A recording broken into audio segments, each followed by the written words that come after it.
Shield of Tomorrow, our Star Trek RPG show here at Geek and Sundry. I am the GM, Eric Campbell, and I am out of uniform today. Hi, everybody. How's it going? I am in direct violation of uniform you should be code. ashamed. You lost in an Adabo game. That's what we established. I know. I lost it. Yeah, lost it in I an totally Adabo lost game. it at the Davo tables. Yep. Show that one more time. What are you going to do? So yeah, welcome, B. Dave. Now, just so everybody knows, what does B stand for? Honestly, it was just my pen name for easy SEO. So originally it was brother. I will also accept big, black, brilliant, beautiful, and also baller, which an old white lady was like, it should stand for baller. And I was like, well, it does now, ma'am. Old white lady's got a point. Right, yeah. I was like, you know. Yeah. Okay. Cool. I can't pick which one of those I like the best, so I'm just gonna go with B. They all work. Yes. Yeah. All right. Rad. All right. Excellent.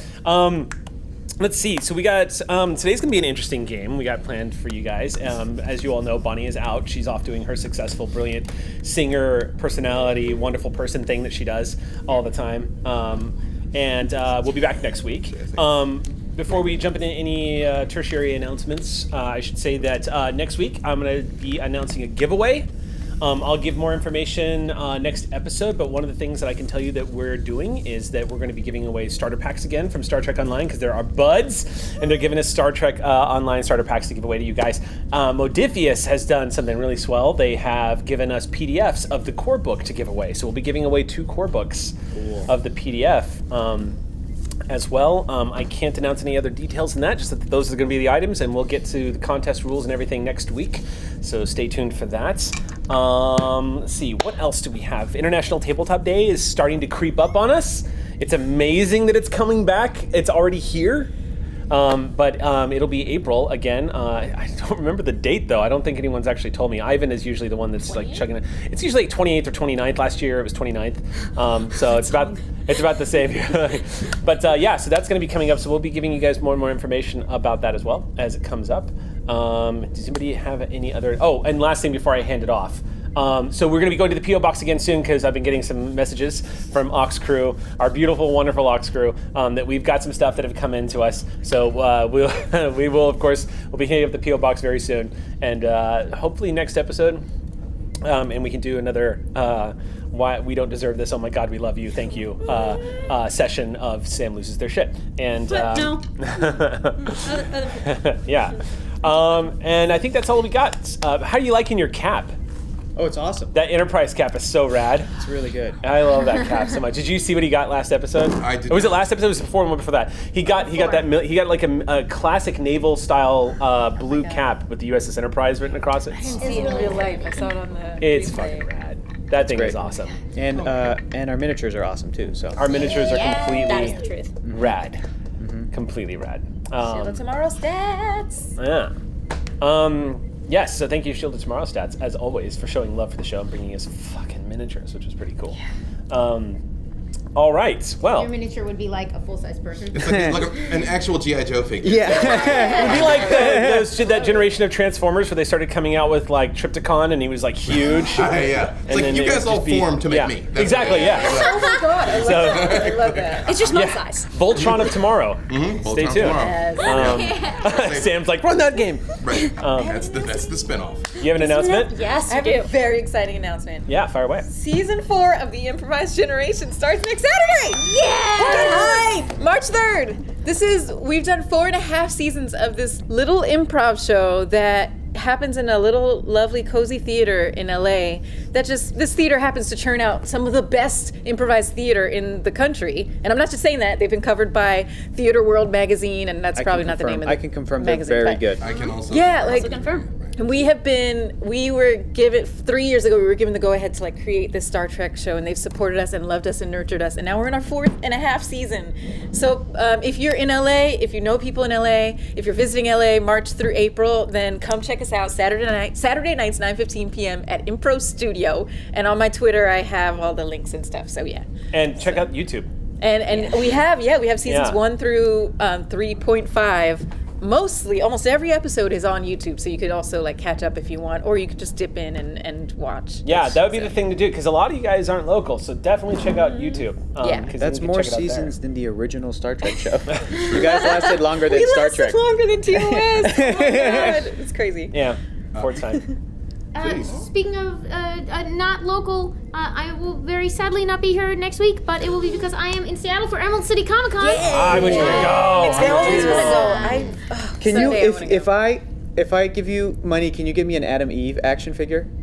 They're selling them there. We'll talk. Okay. Yeah, there's okay. a whole, how much do I impose on my friendship? Going down City Park. Also, I've been in connection with them, but I need to get more details. But the folks from Star Trek Online have asked me to stop by the studio up there. If you're going to be up in Seattle, I can connect you. Are they in Seattle? They're up near Seattle. Yeah.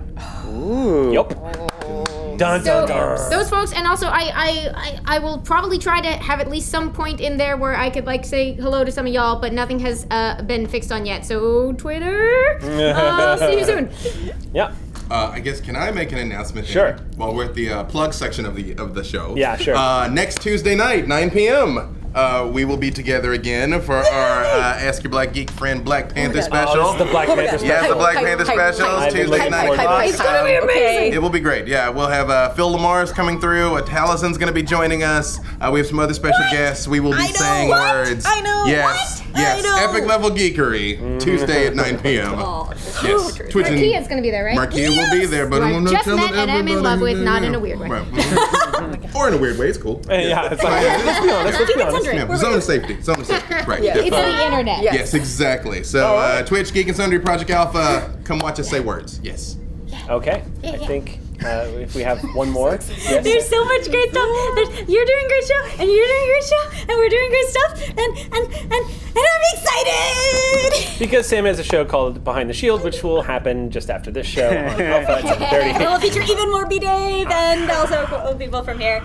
Get hyped. I'll hawk their Same show words. since they're too excited to do it right now. All right, so let's go ahead and jump into tonight's episode of Shield of Tomorrow. Caught myself.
Welcome back, everybody. All right. We begin today's episode on the other side of Federation space, once again in the Shackleton Expanse, a huge swath of unexplored space that was originally going to be a rich a wellspring of scientific discovery before the Klingon Federation War broke out. Last game session, we had an encounter with a Kvort-class bird of prey, which is essentially a Klingon battlecruiser, a light battlecruiser, that almost took Sally's lunch. You guys suffered multiple hull breaches. You lost multiple crew members due to the damages that were done to the ship. But you were successful and managed to use the environment of the Shackleton Expanse and Sally's brilliantly enhanced sensor suite to use you use the environment to your advantage and led a cloaked Klingon bird of prey right into a trap where you were able to disable and eventually destroy her, saving the lives of your crew and very likely the lives of everyone in the Ranger Station. You also got to meet Tassim Vor, the captain of Hornet Squadron, which is the fighter ace who is commanding a squadron of 18 Peregrine fighters, and then Dorian, who is no nonsense and duty bound. He has a lot of the same concerns that Captain Martinez has right now about the current state of the Shackleton Expanse and the Ranger Station and what it's going to mean now that the Klingons have come around snooping in an area of space that they should have had no knowledge that there was a fighter squadron out here. So somewhere someone's talking, maybe there's an intelligence leak, somehow they found out. So the Tassim Vor, Captain Vor, has agreed that the squadron has to move. He also revealed that the station that the squadron is docked on actually has the capacity to travel at low warp. So it's going to have to maneuver out of the rings of Cuvium Prime and then jump to warp. However, it's going to need a download of Sally's navigational data because they have not been updated. Their star charts have not been updated since they've been stationed out here for 2 years. Yeah, They've we been gave them that. Yeah. So that on top of that one little tiny thing that also kind of happened to you guys, where you went on a spiritual quest into the oblivious, nebulous. Did that happen? That really happened? Yeah, you guys heard a little Pink Floyd, kind of walked the stars a little bit. Yes, the crew shared a vision. You all managed to find yourselves in a dreamlike state that seemed to be induced by whatever was happening. At first it occurred to Talon, who passed into a state of unconsciousness and fitful, hallucination at first. But then it turned out to be a shared experience between senior staff, where everyone was symbolically being presented to themselves across the vast light years of space, where they can look at each other as if they were only a few feet away, but know that they were on opposite ends of the galaxy, and had a vision of a Bajoran orb, which had a particular impact on both Talon and Ensign Sage. You guys haven't really had time to really dig into and discuss this because of the other thing you had a problem with. You had a Klingon on board who you didn't know. It was a wild card in the deck that you didn't know what was going to happen there, because Tolash was apparently being a liaison to the Klingon Empire was going to be a problem. However, after doing some chatting with Tolash, you discovered that he is not the bloodthirsty, angry, duty-bound Klingon that you thought he was. In fact, he is. He's a little more selective. Tolash's hatred lies mostly not against the Federation, but actually against General Kargan. He also revealed that his name is Kolar, son of Tovek. Kolar, we're going to call him Tolash for his own safety. Tolash revealed that he has been spending most of his adult life trying to get close to Kargan to avenge his father's death. And now he is on the brink of being able to do that, but he hasn't been able to move on him because he doesn't want to assassinate the general. He wants to challenge him to combat and kill him before everybody. He hasn't been able to do that, though. He doesn't have the backing he needs to be able to challenge him. You guys may have given that to him by revealing that the Cavort class you destroyed was actually, supposedly, allegedly, a ship of the Duros family. A family which is known for its corrupt connections, its duplicitous nature, its dishonorable reputation, and its past dealings specifically with the Romulan Star Empire. Also, it's fabulous outfits. What's that? Also, it's fabulous outfits. Yeah. Larson, Beitor, we're style paragons. Yes, definitely. Oh yeah. I'm still adamantly anti-boob window when it comes to Klingon, when it comes to female Klingon Try armor. telling them that. I know. Direction. You're like, what? I just don't. That's how it works. I don't While get you're that. staring there, they're like, The bad look comes out. Right. So, My boob window outfit was in the cleaners. That's why I had is that what? to take this one. Yeah. So we begin today's episode. And then you've got a boob window right there. There it is. Right. That'll be after the break, folks. So we left Sally Ride. You guys were at stations keeping here at Cuvium in the Cuvium system. After that, that singularity opened up due to a side effect of detonating a warhead, an antimatter warhead within an electromagnetic disturbance. It caused a temporary singularity which sucked in and destroyed and vaporized or atomized all of the remains of this Klingon Cavort class. Right now, Sally is, as I said, on station keeping. His damage control teams are, right now, they're patching the hull.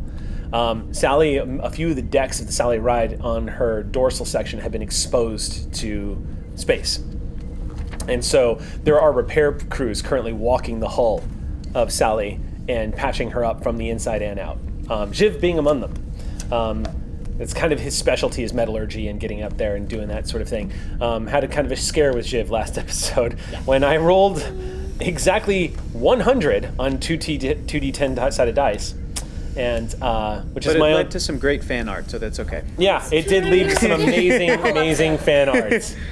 Yes, I want to emphasize again, this was not a choice of the GM, it was the die roll.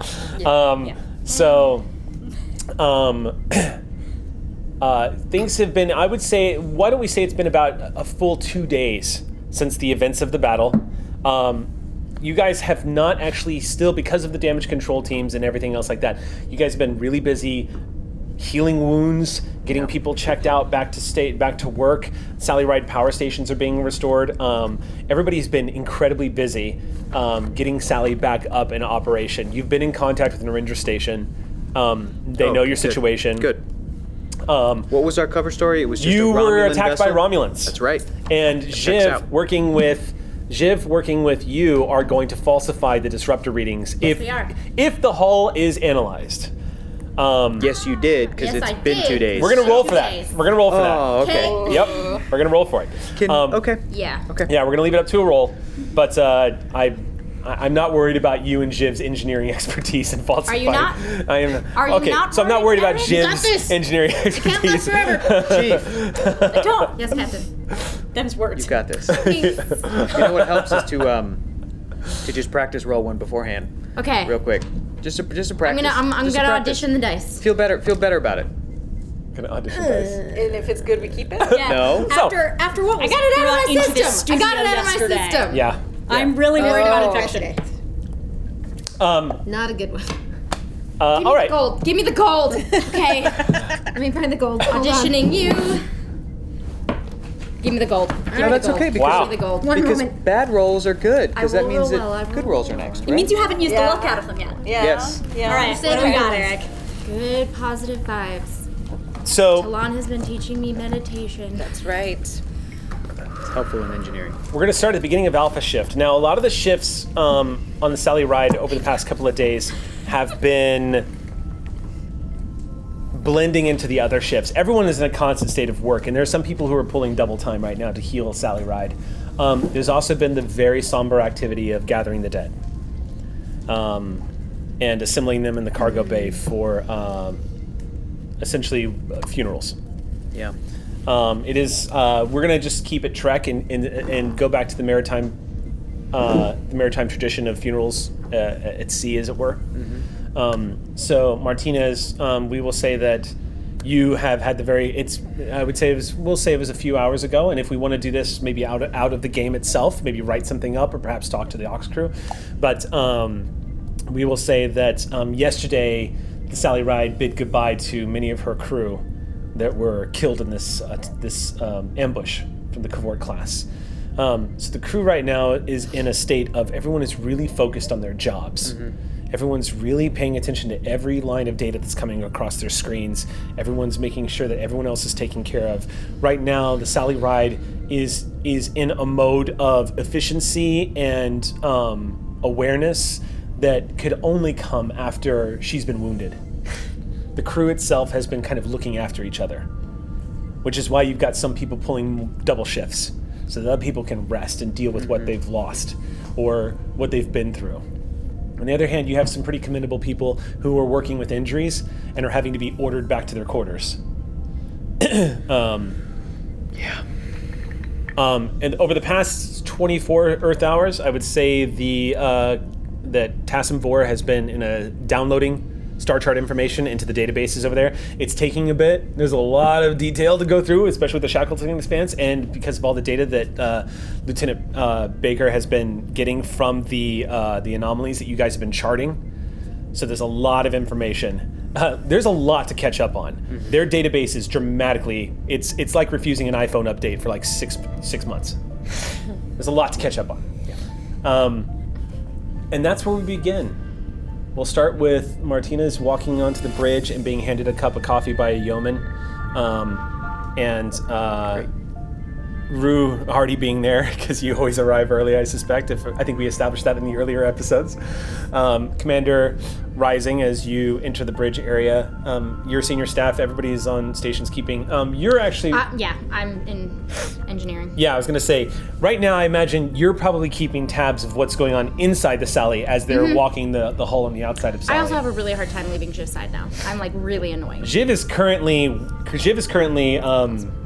standing on the outer hull of Sally Ride with a damage control crew in an Enviro suit. So you're looking at the view screen, and you're watching him and about 32 other crew members walking around and he's coordinating efforts, and you're seeing sparks I flying tried to make disappear him. into deep I space. tried. He wouldn't let me do it. I've tried. After a few moments of radio silence as he's giving some directions, you're staring at the screen and you hear Jiv's voice come over and go, "Mala, stop it. I'm not doing anything. I can hear you worrying across the intercom." Well, then turn off your intercom. That goes against regulation. Do not turn off the intercom. We need that intercom on. All right, so I guess is it morning meeting time? Is that what we're doing? We can keep it brief. Currently the only standing order is to return to Starbase when you're ready to get underway. Right. So right now, Sally has a moment to just sort of take her time and do what she needs to do to get the job done. Okay, I'm gonna check in. I'm gonna head over to Commander Rue's area and just basically check in with my XO and ask, is there any sort of updates? Is there any other heads of any department that I need to speak with or anything to report? All of the work is ongoing. Engineering is continuing to work on the hull breaches. Medical is continuing to help injured crewmen. Okay. Any update on when we can start to head back to Narendra? Is there an update on us changing the energy signatures to look Romulan? We haven't gotten any updates on changing the energy signatures, sir, but we'll know a little more about when we can head back to Narendra after the spacewalk finishes to repair the breaches. What's the morale like? Your observation. They're doing well for an unblooded science vessel, sir. Okay, that's good. It's not easy on them. No, it's not. But I did ask the entire crew 2 days ago to continue performing admirably, and everybody has been doing just that. So. That's true, sir. All right. Okay, let me know if there's any updates then. Aye, sir. Heading over to my captain's chair. Slide into the center chair, looking at the view screen in front of you. Sage is being unusually quiet at the helm. She's acknowledged you when you walked in, Captain, as she does every day when you step on board the bridge. Maybe this isn't unusual considering what the past 72 hours has been like on board the Sally Ride, and there's a lot of elements in play, but it is something worth noting. Usually, Ensign Sage is, Hi, Captain. for lack of a better term, she's very present. Yeah. But right now, it feels like she's not even here, Eric. Yeah. That's a great word for her. Yeah, very Present. present. I like very that. present.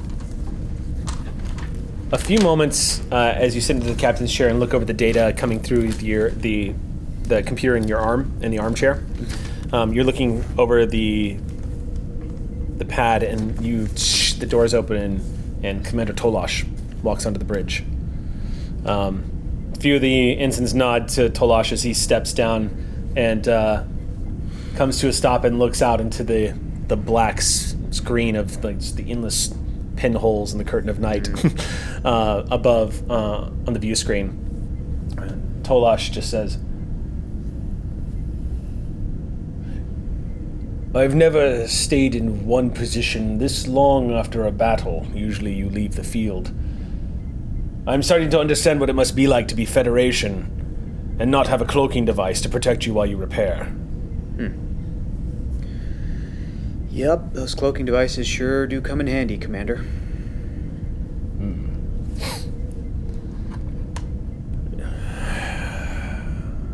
Is there anything I can do, Captain? I don't think that there is.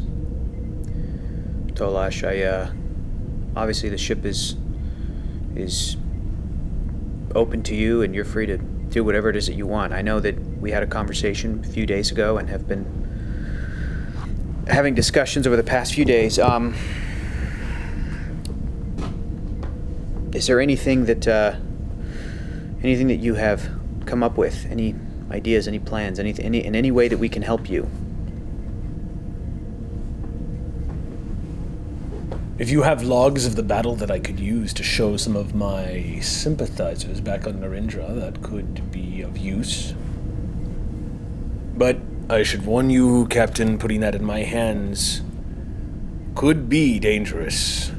I don't know how closely I'm being watched back on Narendra. I don't think Kargan suspects me, but I always act as though he does, and it's how I've been able to manage this long. As of right now, Tolash, I am hesitant to give you that footage just because our story is that it was a Romulan ship that attacked us. Right. Of course. Much more feasible, really. Yes. With what we were able to miraculously pull off. Not quite as believable, but also I'm thinking about the rest of the Starfleet personnel on Narendra, and to maybe put them in danger is just something that I don't think we can put into play at this time. Something you should consider. If I get my way, and we're able to take Narendra from Kargan. I know this. Then we will have an ally in you, and you will have an ally in us, so... Well, that's the end game, Captain, but... Yes. Getting there is going to endanger your Starfleet lives. There are not all... Let us just say that not all those who answer to me under my command are sympathetic. They would die gloriously serving the general before they handed over Narendra to me. Understood. Well, then it looks like we're going to have to come up with as much of a foolproof plan as we can to have the proof, the data that would be undeniable, even for the die-hard, honorable Klingons who will serve under the general. Something to be able to show them that would prove beyond the shadow of a doubt that they are working for a traitor. Sir, I'd be happy to liaise with the commander to ensure that Federation personnel are positioned advantageously so that the few of them are injured when On Narendra? Commander Tolash makes his move. You mean on Narendra station? Sir. It would take some time. I would have to know exactly who was on my side. Couldn't hurt, Commander, sure. All right. If we have time in the coming days, then I'm sure you can, you two can work together. I'm sure. Prepare for the worst. Hope Always for a the good best. idea. Yeah. With a little luck. He smirks. Then maybe we take it without so much loss of life for the Federation. That would be ideal, Talash, yes. Best case scenario, I take it from the general. Worst case scenario, I still die gloriously. He sees this big grin stretch across his face. That's like a win-win for you, then. Vengeance is its own reward. I mean, best case scenario is that the war gets called off before we have to confront any of this. And then you can still kill Kargan, yes? True. Okay. How likely is Chancellor Gowron to call off the war? I don't know. Not I don't likely. know. Not likely. Something would have to shift the powers at B right now, and I don't know. I don't think I have sufficient information. Is there anything else we can help you with right here on the bridge, Tolash? Too much talking. Yeah, I'm going okay. to holodeck. Yep. And Great, he thank you. pivots. I'm going to escort him. Okay. Commander gets up. He pauses and says, "Are you taking me up?" I just had a question for you. I am still on duty. And we can just take the lift. Okay. Very well. He walks towards the lift, Commander Rue in tow. I'm like, okay. Dow. Rue and Tolash in the turbo lift when the walls fell. What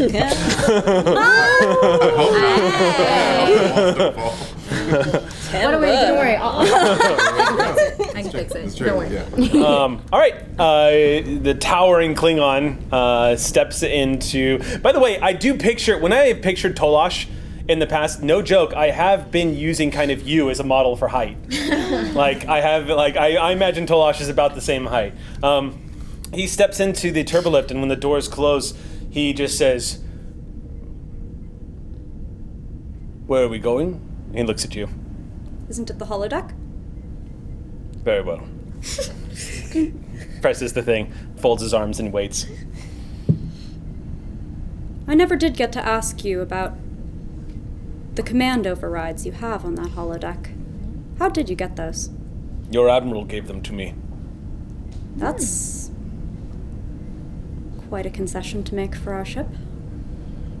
She made it clear that it was only going to be accessible on the holodeck, and she saw to that. I didn't want anything else, to be honest.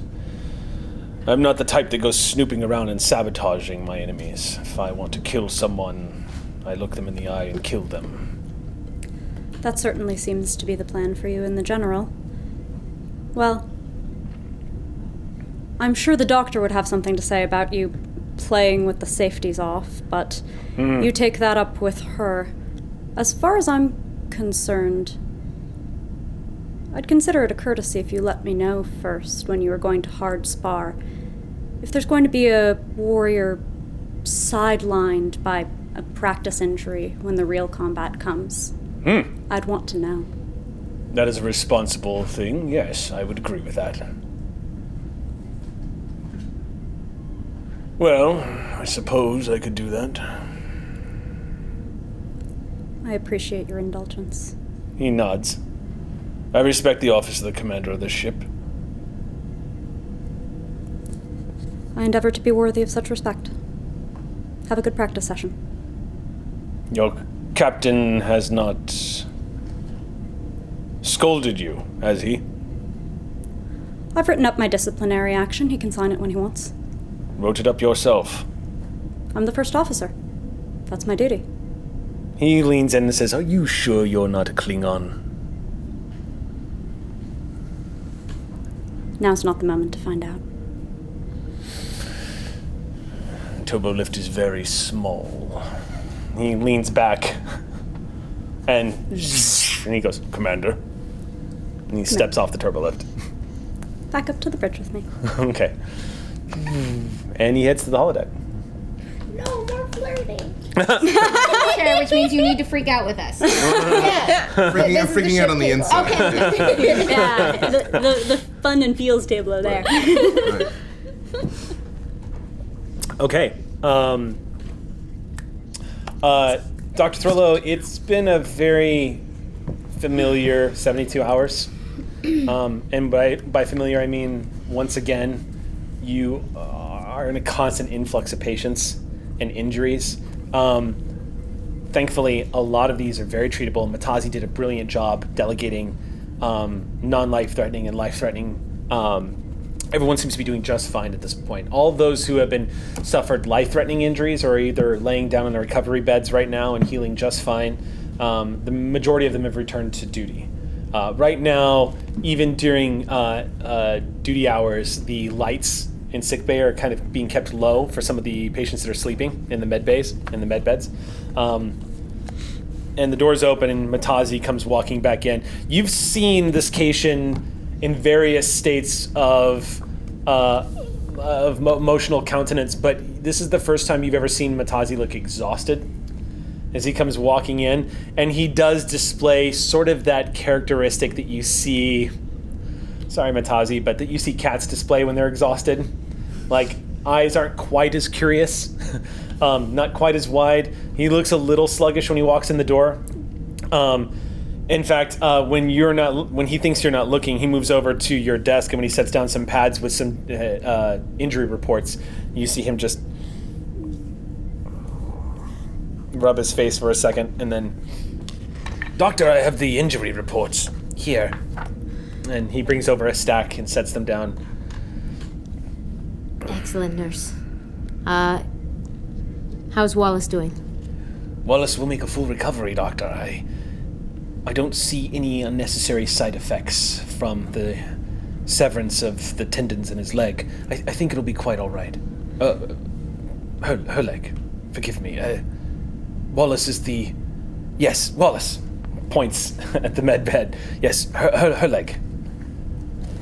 And our second chief in engineering? Not second chief. I'm trying to think of a generic term for... give me a name for somebody in engineering who's also injured. Okay. Let me pull from the aux crew list. Sorry, I guys. have the aux crew list here. Did not mean to pin that down. I was just going to make something up, but then I shall roll randomly. I'm injured? Let's find out. Pointed me. I've got permission to injure somebody. So let's find out who on the Ox crew Sorry, Ox has crew. taken an injury. From engineering, let me see. if they're listed. Engineering, this would be, let's see, this is during, so we're going to say, nope, I'm re-rolling that. I want a PC that I didn't create, an NPC that I didn't create. Okay, here we go. We want to injure you. I want to injure somebody who, I want to injure a fan, damn it. Here we go. They'll survive. Or they're backup here. Farrell. Joseph Constantine Farrell. Good name. Male human. Rank? 24 years old. Lieutenant junior grade. Was on beta, alpha, is that correct? Yes. Technician. Was a technician in engineering. Lieutenant Farrell, how is he? If I didn't know any better, Doctor, I would say that Lieutenant Farrell has an allergy to me. But aside from that, seems to be doing quite well. Good to hear. I'm going through the reports. And Nurse Matazi, what's his condition? You see him look at the floor for a moment and say, Perhaps needing a cup of coffee, but otherwise at full efficiency. You will be cleared for 1 cup of coffee once you have completed my initial prescription of a decent night's rest, Matazi. Doctor, there's no one who can cover my shift right now. I'm the best person you have to work with you today. You're the best person I need tomorrow, too. With your permission, Doctor, I would rather stay with you and help. I've got this. Well, I've been too angry at people who ignore your orders to be one of them. I stand relieved. Oh, good. I won't have to edit the commendation I'm working on for you. Cations do not blush, Doctor. They do not blush. I'm detecting a blush. I will use that coffee now. and he turns and pauses when he walks at the door, and you see him, and then turns to the left and disappears into the corridor as the sickbay door closes. And you're left once again with the silence of the sickbay. Everyone in here is unconscious right now? Everyone's kind of abiding by the sleeping schedule that you've set up for rest, yes. I sit down with a... Injury reports on the desk. It looks like everyone's doing quite well, all things considered. Tristan is, of course, coordinating with the crew, working on a lot of the side effects of the shell shock, so to speak, the aftermath. Shell shock being, of course, an old school version of describing PTSD. There's a lot of people that are having difficulty sleeping or are still running on adrenaline right now. So Tristan has been working on that. You're getting in reports. That's actually going quite well. Starfleet training has come in very handy. Every single person who wears the uniform knew what they were in for, even though the uniform does not protect you from the trauma of battle. It is giving them a direction, a foundation. And with Tristan's help, it seems like there's a process that's in place that's helping them now. So that's going well. Jiv's health report. As you pull it up, Doctor, and look at it, go ahead and make a roll for me. Are you preparing pencils? Yeah, so No. as it turns out, the Borg nanites in Jiv's system seem to be... Worst. I love you so much. They're transforming Jiv into a Borg Admiral Nash, and it's completely inexplicable. I'm a Borg queen! The king of emergency. Big reveal. Hello. Hello, darling. Sorry, it's just when I see Sam gearing up, I can't help it. No, it's fine. Try. So go ahead and Eric make... doesn't have a stun setting. So go ahead and I'm make... pretty stunned right now. Make a, I would say make a reason, this is a reason medicine check. Reason medicine, okay. And your focuses would totally apply here. You're basically just looking over the medical report that Matazi's put together after doing post scans on Jiv, because if I remember correctly, you mentioned that you wanted Jiv checked out pretty regularly. Yeah, and he insisted on going back to work, so I am helping you with this. thank you. Crew, I can roll this with 2. We could start to build momentum if I give him a threat. Because we don't have any momentum to spend at the moment. But I'm probably okay. Wait, what's the difficulty? Difficulty's 2. Okay. I mean, No, I'm sorry. I'm going to revise that. Difficulty is 1. Okay. Difficulty is 1 on this. It's your call. I thought it was going up. I was Just like, stick with the 2 and see if we can It's start your a... call. Difficulty's 12. yeah. If you want to get another one, we're behind you. yeah. All the way. We don't get the cautious if we give him threat, because that's the bold, but... Yes, that's true. Let's just stick with the 2. Okay. Okay. How to overthink a basic. I'm reading a report. Reason medicine. Well, thank goodness for my reason medicine score. 2. 2. That's great. So my target was 17, and I got a 15 and a 16, which is not stellar, but Find some good does like the job. You're still a star. It's low in here. It's hard to read. Yeah. So you're sitting there looking at the report in the silence of the sick bay, and as you're glancing over Jiv's physical and post report from his injuries, you're starting to notice a trend that you didn't notice before. And on instinct, you glance over and you open up his medical file to compare, because I think Throlo would see that there was something off here. And you're looking at it, and his cellular structure, as it's reading, old birthmark, like old scars that he had, things like old wounds that he's taken over the years, fractured ankles, stuff like that, like things that look like that they had left their mark from bone breakage, and even at his age, possible hair loss, like little things like that. There is no sign of them on this new medical report. It looks like you're reading the medical report of a healthy 20-year-old Tellarite. In fact, looking at this new medical report, Jiv he hasn't said anything, but there's a good chance Jiv is feeling better than he's felt in decades. And you're kind of comparing them side by side.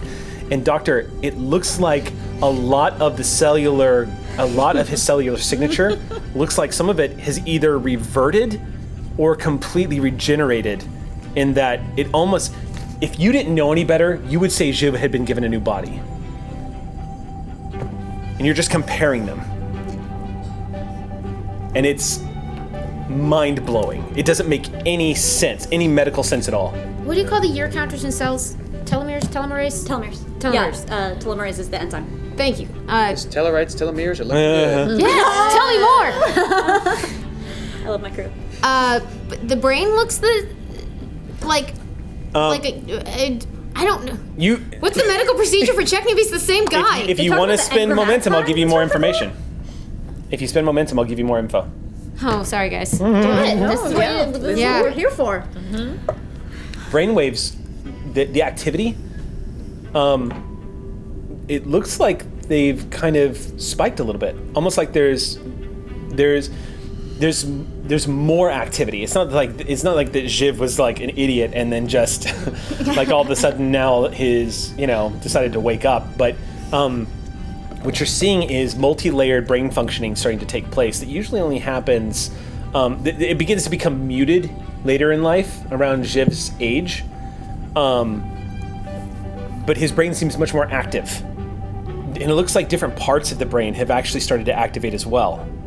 In fact, if you didn't know any better, just from looking at this, you could theorize that Jiv is probably using more of his brain than he may have ever been exposed to before. Now, just to get this out of the way, I've been looking at a lot of psychic brain patterns lately. I'm not seeing anything like that. Nothing right? psychic, Okay. no. And these impressions pick up post our intervention mid-battle? Yes, about the time that you came out of it, and Jiv, you found Jiv looking at you, is when these scans were taken. This is immediately like, when you noticed the wounds were gone. Right. And no one else has had this. Bless you. I'm allergic to cat doctors. It's with you.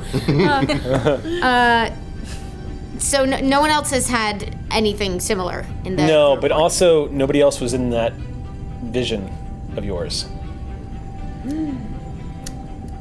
Or rather, the rest of us weren't injured, to make sure I'm understanding. That's true. Most people? Let's take a fitness hit? Or stress hit? From the battle. Oh, we did take stress hits, yeah. Did I? I don't Yeah, most people lost their feet. But you didn't sustain injuries, right? You It was all like you 4 have. points of... No, we didn't stay You got smacked around, but nobody took a life-threatening injury. No, nobody Right. was on the verge of death. So we're trying to figure out if we have comparison points for whether the other of the Yeah. senior staff had similar. You don't know. You don't have full-on. They were treated for minor abrasions and bruisings, and but nobody, like, aside from, like, I think Rue got knocked around good, and Martinez, you were thrown towards the helm. Everyone got smacked up pretty good, but nobody had any life-threatening injuries at all. Do my So a observations full body scan was not suggest run. that anybody else's bruises disappeared? You don't know. That's an observation you can't really make unless they've got it visible on their face, but it's mostly below their uniforms. When you did a scan on them initially, looking at their medical charts, you don't see anything unusual.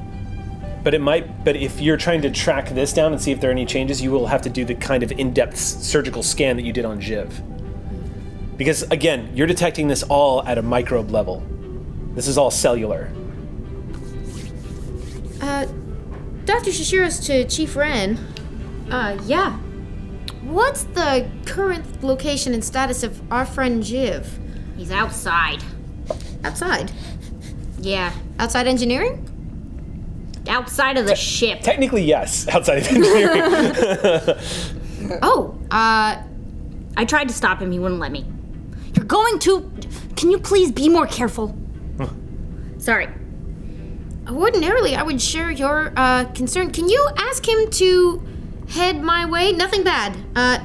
Sort of startlingly the opposite. Right now? When he's done being outside? Okay, so now it is. Bye, thanks. Oh, great. Jiv, get back inside. Jiv is like putting this iron plating into place, or this deuterium plating into place, and looks up and waves one of the ensigns off. So you see him on the view screen. You already know what's coming as he waves somebody off, and gets on the communicator and says, "Are you ordering your senior officer inside?" Please. What do you want? I'm busy. I don't know if you noticed, but there's kind of a hole in Sally's back. Yeah, and our crew is very trained to deal with it, and right now the doctor needs you. Why does the doctor need me? Is she fine? Is she all right? Doc's fine. Apparently there's something cool. I don't know. Cool? Just please get back inside. Have you been reading Martinez's treatise on the 20th century? I've been having trouble sleeping, okay? Look, I'll head back inside as soon as I'm done here, all right? Tell the doctor... I'll tell the doctor myself. Throllo to... Shiv de Throllo. Yes, me calling me? Yes. Listen, go ahead and activate your view screen right now. I'm gonna link this in. You see Jiv waving up. He's like about this big as you're getting a view screen, like the external view screen of the Sally ride. Clearly you're viewing from one of the nacelles looking down onto the back of Sally. Her nacelles right now are up in warp position, even though you guys are at station keeping, as some of the work is being done on that section of the ship. And so you're looking kind of down at Jiv, and he's like, "Hi! You can see me?" Yes. Can you can hear me, I suppose? Yes. I'm waving so at nothing. I'm a little busy. Can this wait? As far as I know, you have an extraordinary amount of time to wait, but let's not... That sounded strange and ominous. I'm sorry. Can I show you something? Sure. You know how you have patients, and when you see like a big hole in them, you get really determined and angry, and nobody gets in the way of you and your patient. And then you see him reach up at his arm, kind of floating in slow-mo as he's in space, and he hits a few buttons, and you see the triangulation of the view screen changes. And for the first time, Throlo, you get a look at the back of Sally Ride, and you see scoring, this blackened scoring streaking down her dorsal section, and a hole that's looks like the plating has been peeled back as a disruptor smashed into the hull, and you can actually see the force field in place and crew members walking by in the corridor inside the Sally Ride with crew members in suits outside with sparks flying off as they're repairing the hull. And he's like, I need a regenerator the size of a shuttle. yes, thank you. That is my patient. This is the wound. She needs to be patched up. Can this wait? It can, but just please come see me. I'll see you in about 7 hours. All right. Jiv out. Some of us aren't getting any younger. You hear Jiv come through the communique. Hey, Ren, I handled it. You're good. She won't bother you anymore. I take it you're staying out there then. 7 hours of work. You see him pick up a few of these big packs with handles on them, and he starts lugging them back over towards the hull. And he just kind of tosses one, and as it floats across, and one of the ensigns grabs it. All right. Then I will be right here the whole time. Have a drink ready, if you could. I don't know about you, but 7 hours of 0G is gonna make me throw up as soon as I get back inside. Jiv out. I'll have one waiting. I just realized I probably violated medical ethics by telling somebody else about his news first, but I was distracted by it because it's good news. So I'll just work that out eventually. Yeah. Ensign, coffee and liquor. Space Kahlua. Ooh. So let's do this then. Things have been set in motion, so Sally's at station keeping. We're gonna move the scene forward, so then let's go ahead and make a roll. You and Jiv are using force field technology and also plasma fires and all sorts of nifty little practical tricks to leave a disruptor signature on the wound of Sally Ride. Jiv is a little angry about this because it's actually requiring him to kind of, in his mind, he's hurting her more. He's having to burn the wound He's close. making her wounds look worse. He doesn't like it. No. Neither do I, but... Yeah. Tell him the chicks dig scars. Okay. Well, don't tell him that right now. I would have no ship with. Jiv is like, That is not wisdom Mala would have. Jiv is like, Not at I just all. lost all my scars. Exactly. Gets all reckless all of a sudden. I'm following Kalash into battle, damn Thinks it. they'll go spar with the Klingon. Exactly. Yeah. Okay, so let's go ahead and make a roll. Yep. This is going to be, let me pull out Jib's stats here. So this is going to be a control... Actually, I don't know. I don't know who should lead this. It might be Jiv, but it might be you. Let me pull up Jiv's stats. Oh, I have Kadok's stats still. That's good. I'm an organized GM. I mean, he's outside. Yeah. And I'm not. Well, this is going to be... So this is going to be... It's true that you're not, but this is going to be a multifaceted operation. Right. Like, in order to make it look like this thing got hit with a disruptor blast, the readings of disruptor energy on the hull can't just be on the outside of the hull. Right. It needs to look like it punched through and hit. So, thankfully, it's a real minor thing. It's literally just leaving an energy signature, a residue, so to speak. But it is going to be multi-tiered. So, rather than go through the process of an extended roll, we're just going to do a straight up regular roll. We're going to do... Jiv has a focus in metallurgy. And I'm going to make this a... For Jiv, I'm going to make it a control engineering check, and he's not that great at control. I'm okay at it. Are you pretty... What's your control rating? 11. Oh, you're much better than him. Yeah. He's 8. So, so then why don't you take point on this? Okay. And then I'll have Jiv I'm guiding chip in. his brush, as it were. Well, what we could say is you're actually managing the power transfer that's going through some of the open, I would say some of the exposed power conduits that are going to leave this signature in the Okay. wound. So why don't you do a control engineering check, and I'll have Jiv assist you. Can my systems augmentation focus go into this? Or damage control? I mean, I'm not. Maybe damage control. What else do you have? Because this seems like Nothing something else that would apply. Considering your jury, background. I have jury rigging, damage control, and systems. I would allow augmentation. jury rigging. You're literally trying to forge an energy signature. So you're Right. kind of having. You're literally. You're using these systems for things that weren't designed to do. Which is why I assumed systems augmentation. That would work. And the short answer is yeah. You can use your focuses here. Cool. Yeah, and I'm gonna use Jiv. He's got metallurgy. I'm gonna give him. I'll give him. Okay, yeah, I'll just make it a reason engineering check. He's gonna try to just, from his vantage point and what he's doing outside, he's gonna kind of follow your lead here. So, I am over explaining. Could I assist? I have innovation with tools. Ooh, you know what though? That would actually. Normally 2 people can assist, but this is a ship-wide repair.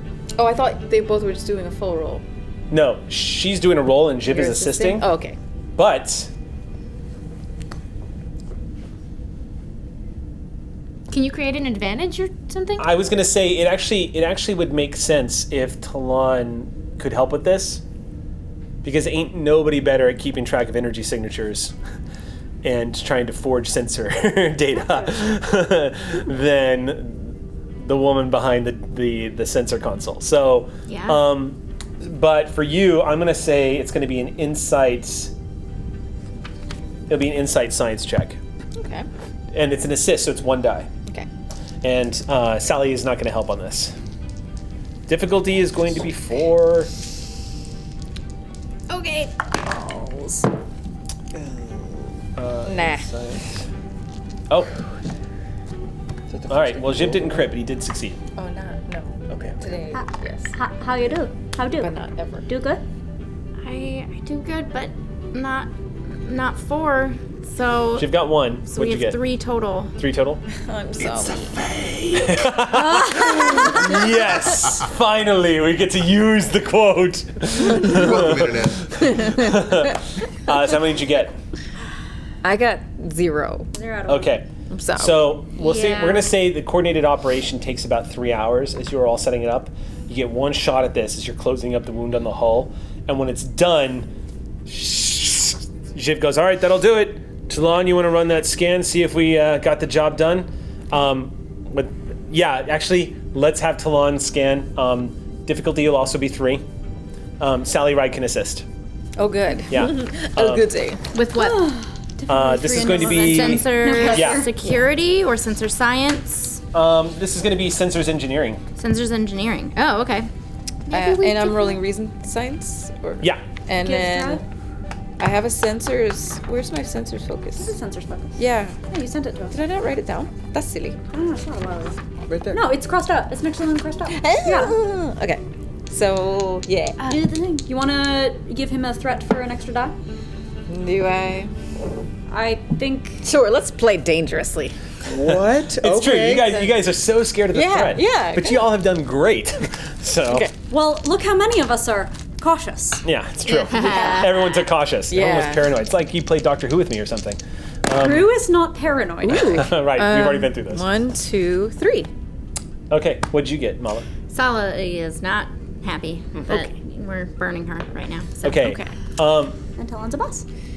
As you're running the scan, Sally's not picking up anything unusual. In fact, Sally's not.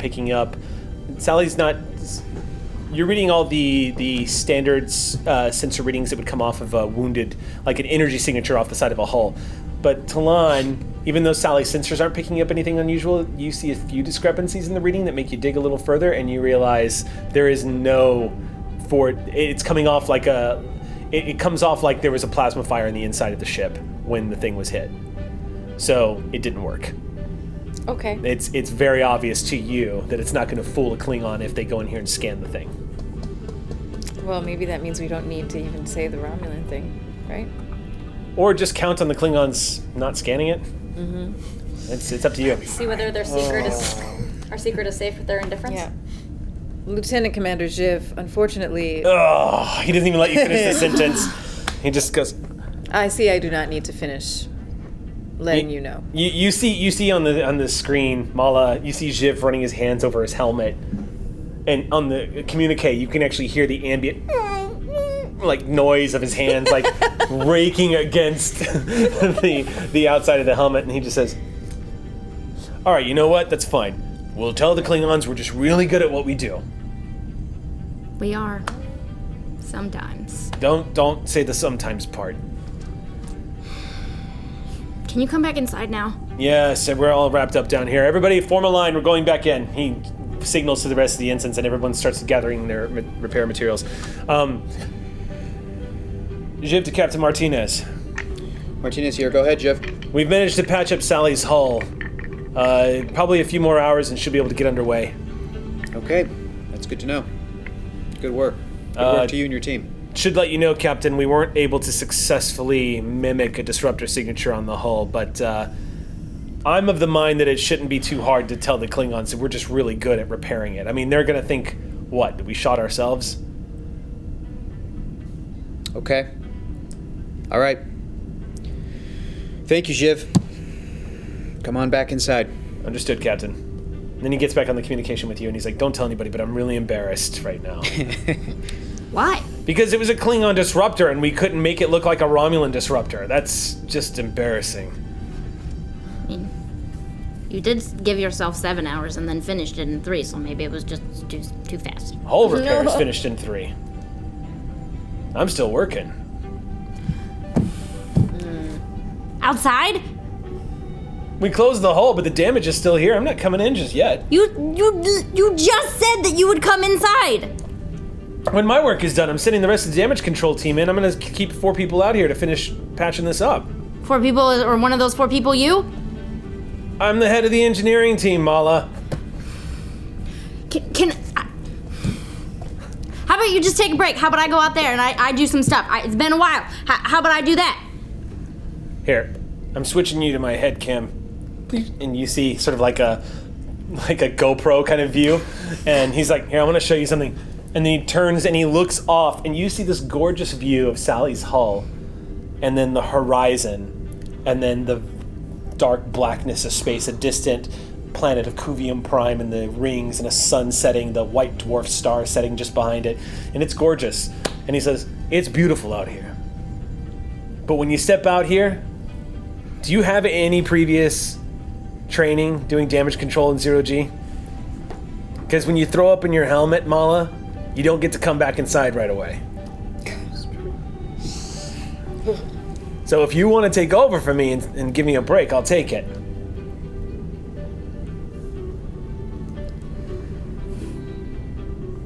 I'm thinking. All right, well, get back to me in 6.5 hours or however much time I got left. Clicks it off. I would throw up.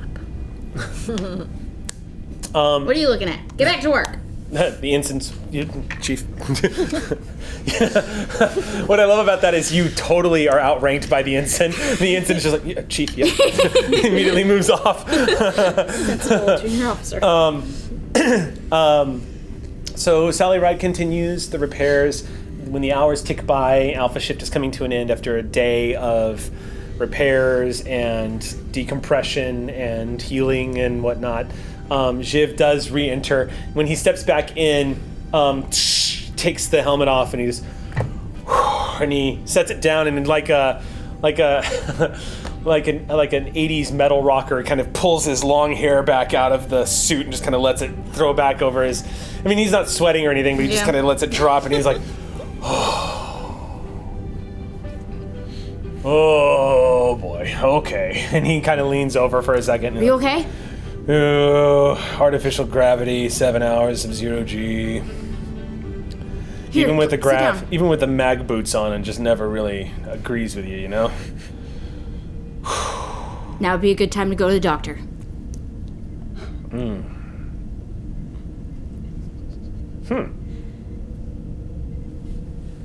I'm fine. He's a superhero. Usually that lays me out for a day. He just kind of... No, I'm fine. Wow. His hair's thicker. Well, he stands Yeah, back up. I'm just staring at you because I So feel 20 that you're people. that you felt gross for a second and then not so much. You're getting a feeling from him of kind of like, oh, I must be getting good at this. Kind of like this. Can I notice if he looks younger? Make a roll. I'm gonna say this is going to be. I'm scrutinizing everything he does right now. So, Insight Okay. medicine. This, insight- yes, this would be an insight medicine check. Yes. Well done, Hector. Yeah. Learning. Horrible. Shit, that's horrible. I love you, Gina. I don't. So I don't. Don't know. So the difficulty here is 1. I still don't notice. Excellent. Yep. Awesome. That's great, though. I know. Okay. Of all the rules to. I don't. Oh, did you bring a drink anyway? Did an ensign bring me one? I shouted it at the crew. Did anyone bring me one? 7 hours ago. Yeah. Is there a cold You're like, drink? Ensign, did you bring a drink? And you look behind you with no one standing there. There's a room temperature drink. It's cold. There's literally no one else here after everybody kind of enters, and you see some of the other. Let me put it this way: this would kind of register as a little bit weird to Mala, but you do see like about 5 or 6 crew members who have entered. Yeah. All of them. Some of them are recent cadet graduates, ensigns that are Yeah. just stepping out. And there's you see one crew member, and she is leaning up against the bulkhead, just kind of like. Yeah. You're getting a feeling of disorientation, and you see one of the other crew members patting her on the shoulder and like, don't worry, it wears off. Give it about an hour. You'll be fine. And as you're hearing that being said, the form of Jiv in your peripheral just walking past you Yeah.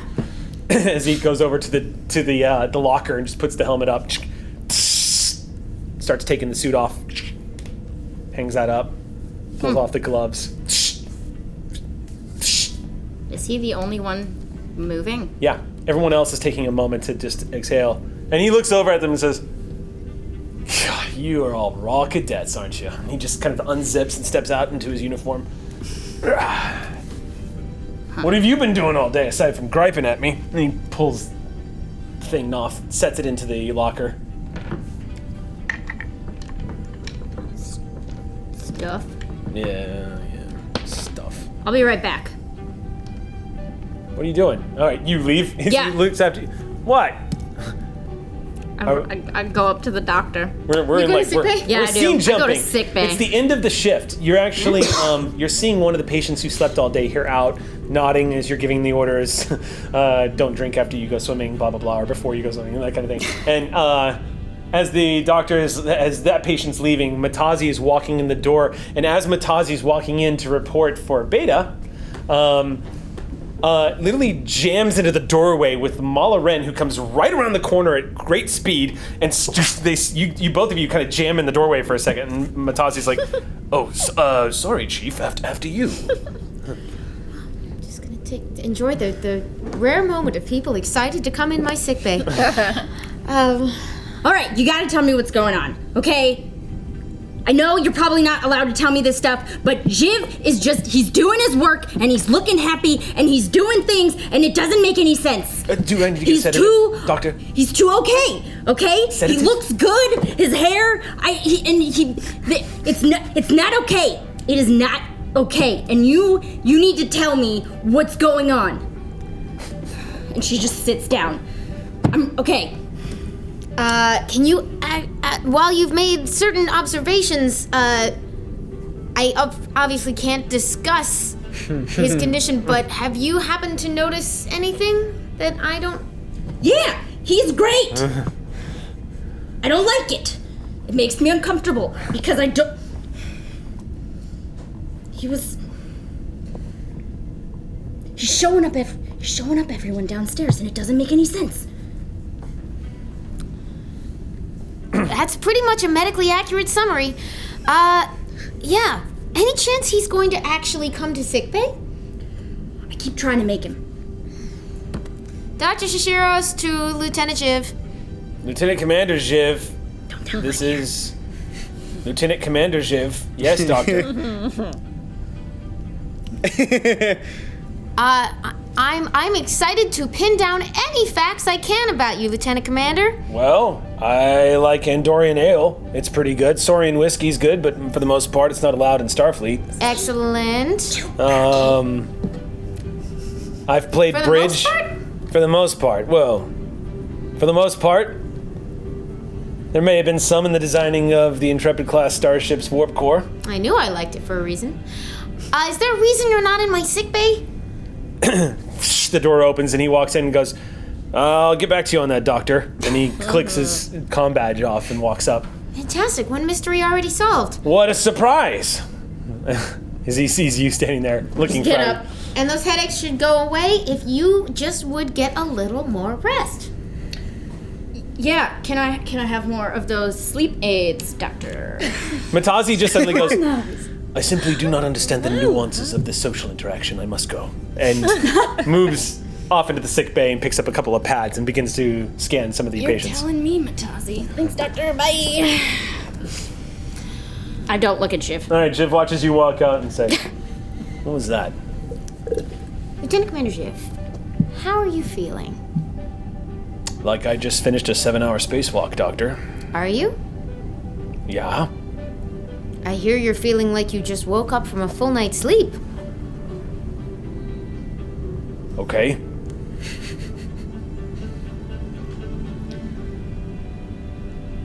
So this is... I don't know how to say this. Uh-huh. Have you taken a good look at your left elbow in the past 48 hours? I mean, there were a few moments where I was repairing the hull and I saw it. Well, remember how you used to have that slight crick in it every time you overextended your left shoulder? We talked about it a lot of times. Yeah. Would you raise your left arm for me? He holds up his arm. As an engineer, doesn't this strike you as a little bit strange? I hadn't even noticed that. Huh. Good news is, I think this is great news. The bad news is, I have absolutely no idea why you seem to be younger and healthier than you have been Whoa. in decades. Don't call me younger. It's like I'm. Do we have mirrors? I've never seen a mirror in sickbay. Oh, sick bay? I mean, it's your sick bay. Do you? Yeah, I'm walking over to one of those cabinets and just pulling out, instead of a tray, a folding, movable mirror. You know, it's funny. I've never thought of that before in Star Trek. I mean, I've really never thought about that. You could just do a holographic projection of him on the. Yeah. They have them in personal quarters. I've never seen maybe sick people don't want to see what they look like in that moment. I mean, you do have a holo emitter here in sickbay. You could just tell the computer to give you a reflective representation of Jiv right in front of him. Second Jiv. Jiv 2. A 3D Jiv. As long as it's going to move in response with him, because It would just be a static representation. Okay, then I'm getting a mirror out, which I probably have around for ease of Okay. sight in certain Wait, surgical couldn't- procedures anyway. Couldn't we do a mirror hologram? You could, yeah, absolutely. If do you want to an entire specify, mirror if you want to specify a hologram that will actually move in conjunction with Jiv, you can totally do that. That'd be Why awesome. not? Yeah, Yeah. you've got a holo emitter in here. Okay, so you give the computer a couple of commands. You hear the All right, I tripping. have a display that is prepped for showing people things like this.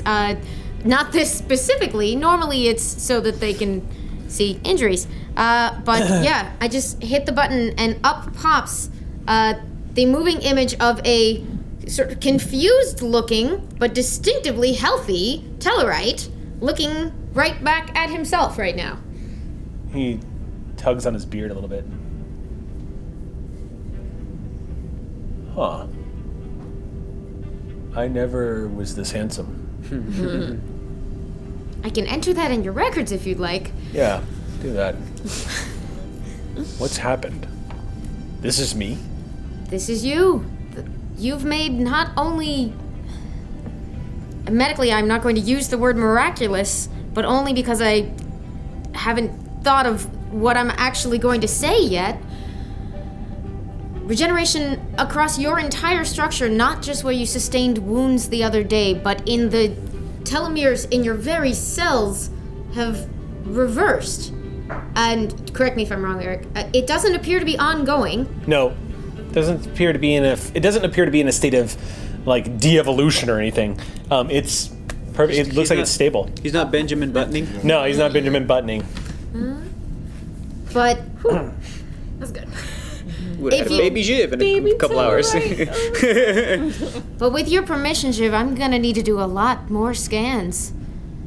I mean, I appreciate you asking me my permission, Doctor, but you could order me.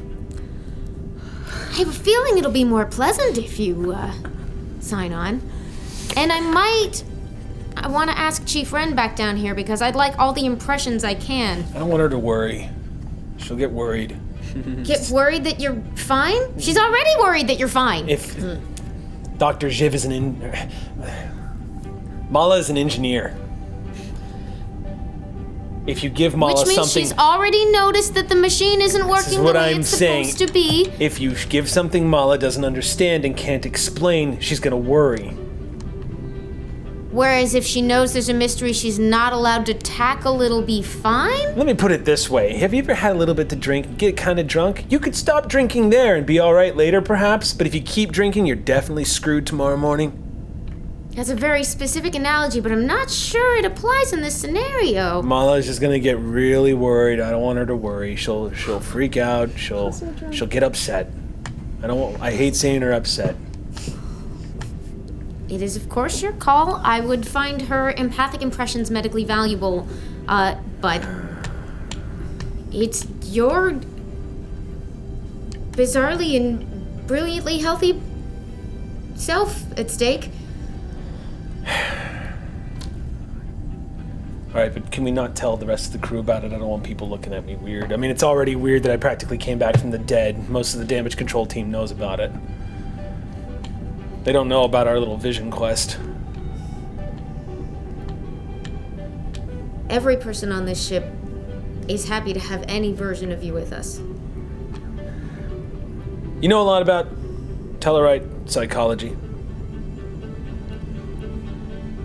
I haven't tended to apply much of it because on my planet it would mostly lead to honor duels that no one could ever get out of. No, that's true. In the early days of the Federation, it wasn't easy.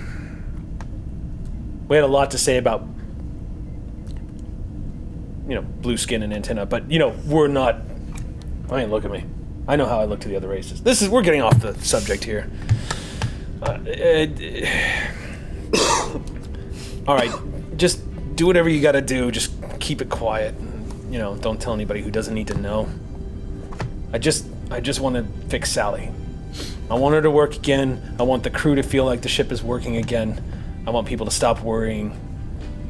That's all I want right now, okay? That's all I want. I'm very happy to respect that. And in return, I would love your impressions are going to be a vital part of recording whatever it is that's happened. Yeah, whatever you need. Do we do this now? Well, we can start. We might as well. I'm not sleepy or tired or anything. Which is strange, right? How would you evaluate your energy levels compared to the early and mid phases of your career? I mean, yeah, I guess I do feel a little, peppy, I guess. I don't know. I mean, I don't feel... Yeah, that is weird. I don't feel run down at all. See, the strange thing, though, is we're... I'm kind of an intrinsically... I'm grumpy even for a Tellarite, Doctor, and to be perfectly honest with you, it kind of keeps me going. Oh, yes, and I'm afraid there is no medical cure for that, so... Thank the gods for that. Somebody knocking at the sickbay door? Always open! Door. Can't wait in the hall anymore. What is going on? So what I was saying about Mala... He looks at you. We're gonna cut the scene there. All right, so Sally Ride needs to get underway to get back to Starbase. Let's go ahead and plot a course. Bonnie was kind enough to send me Lark's character sheet. Excellent. Yes, indeed. Did she send you her... I just got your text about your conspiracy cork board every time you see the title name. I'm sorry, Hector, what were you saying? Did Bonnie send you her secret formula for that perfect cream soda? wouldn't be a secret anymore if she did. Damn it! Damn it! I Don't need any of your logic, Vulcan. It's relevant here. I'm concerned that we don't have any cream soda here. Yeah, it's That's true. dangerous. It's true. We should just have a bottle of cream soda waiting in the wings, and just like Bonnie's chair. Oh, here we go. Let's look at Bonnie's some in the character fridge. sheet. Damn, Bonnie. Lark Sage has got some chops when it comes to helming. All right, so I'm gonna set the difficulty at. Well, you're not at increased difficulty because of the damage anymore, thanks to some pretty damn good rolling and some fast repairs and 1 Mala Ren. So let's do this. Tell you what, this will affect the difficulty. Go ahead and make a sensor science roll. All right. I like doing This is a reason science roll with Sally's sensors helping. And this is going to be a difficulty. Let me just get the rules here. Electromagnetic and gravitational. Okay, so 2. I think so. So it's going to be, assisted by ship sensors and science, correct. Cool. And the difficulty here is going to be 3. 4 down to 3 or 3 down to 2?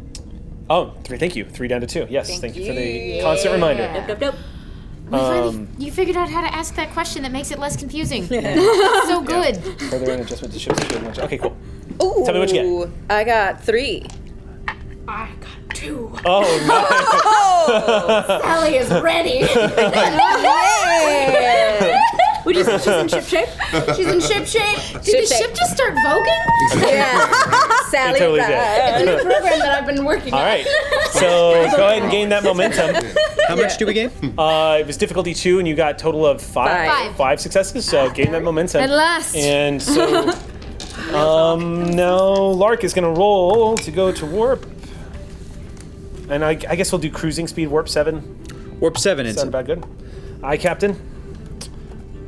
And that is Take us home. Or cool. to the place that is kind An of easy safe success but for dangerous. Lark. Great. Gain one more Please tell me momentum. you said that. Gain 1 more momentum I did, yeah. because Lark just Get killed another it. momentum? Yay. Sweet.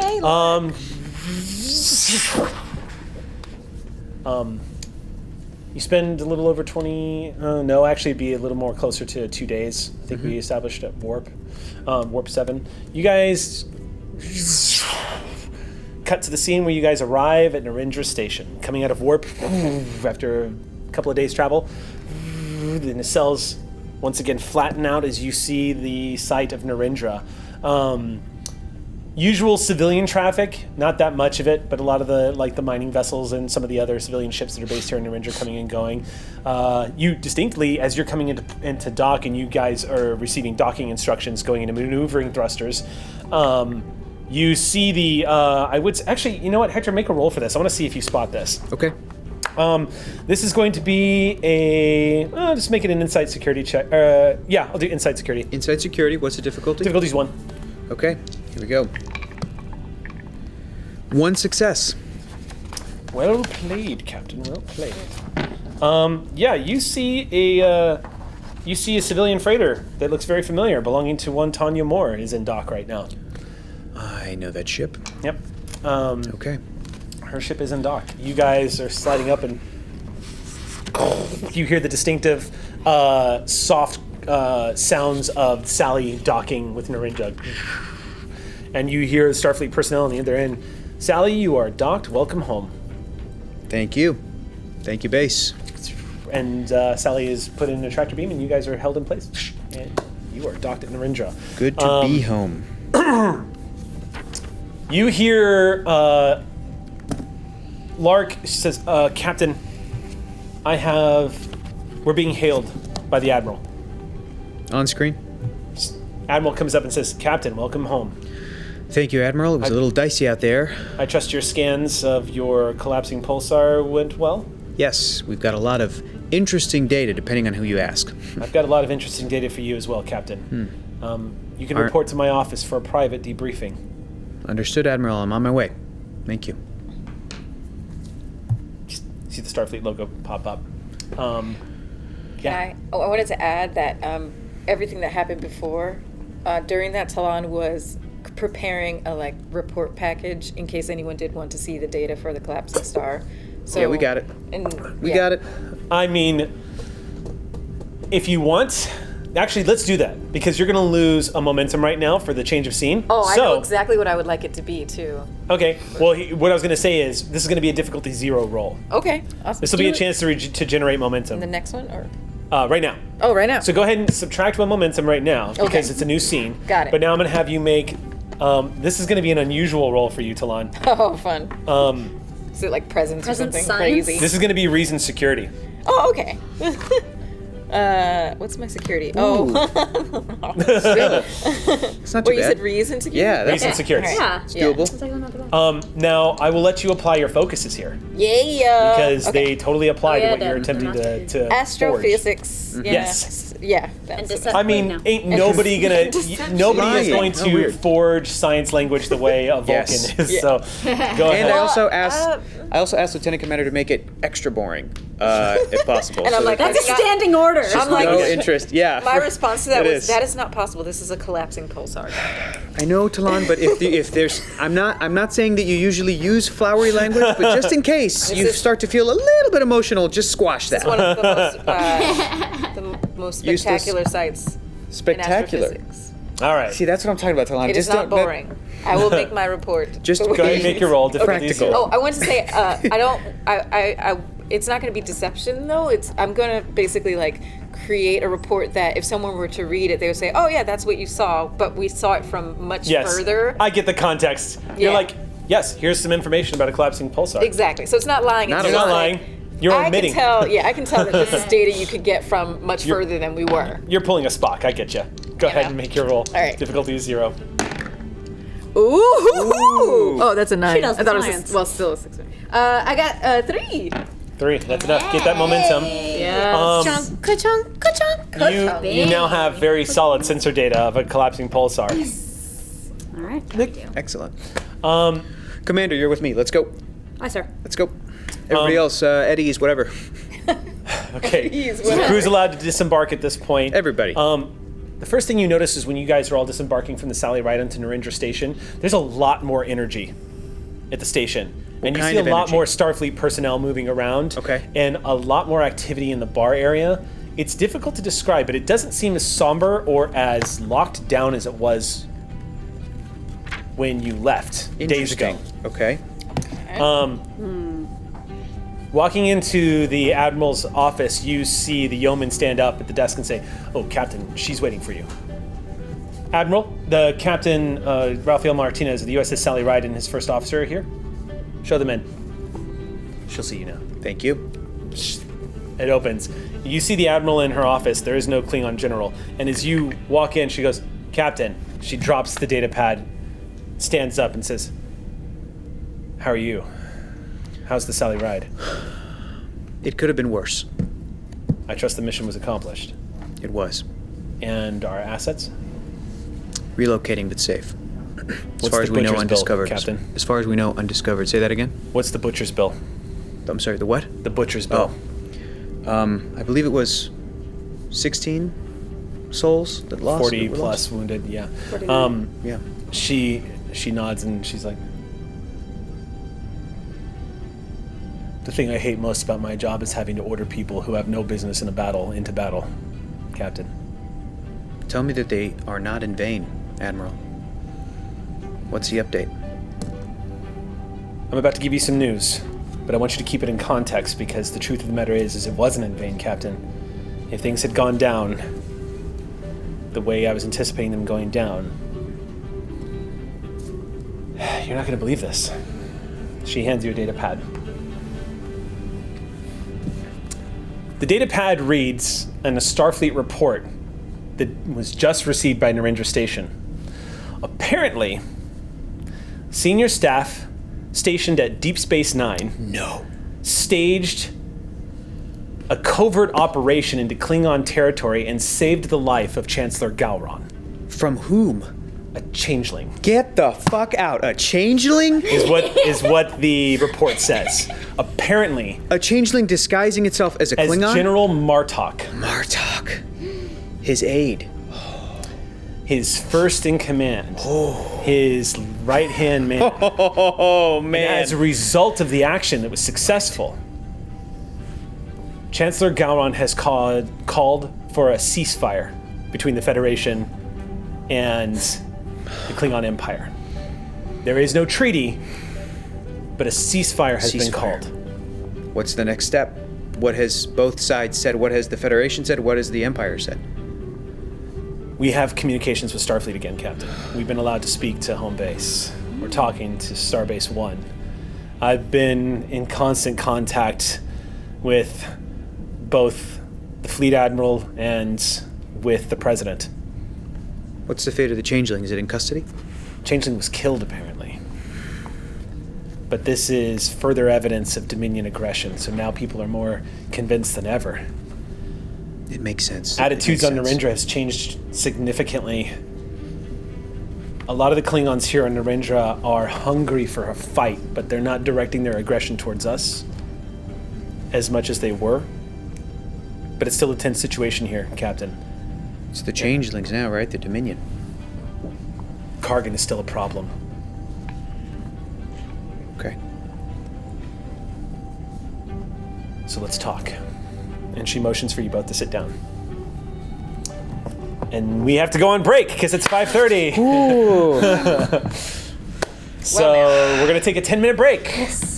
If you haven't this is gotten part of that to- whole strategy of me accelerating the timeline, just kind of like warping it a little bit so we can get to the good juicy if parts anybody and stuff, right? We went to who's, Warp DS9. Yeah. who's watching this show was also watching Deep Space Nine and hadn't gotten to the end of season 4, so sorry. Spoiler alert. Spoiler. Earlier, I know, but early this afternoon, I did not tell Eliza what was going to happen at the end of season 4. I was like, so close okay.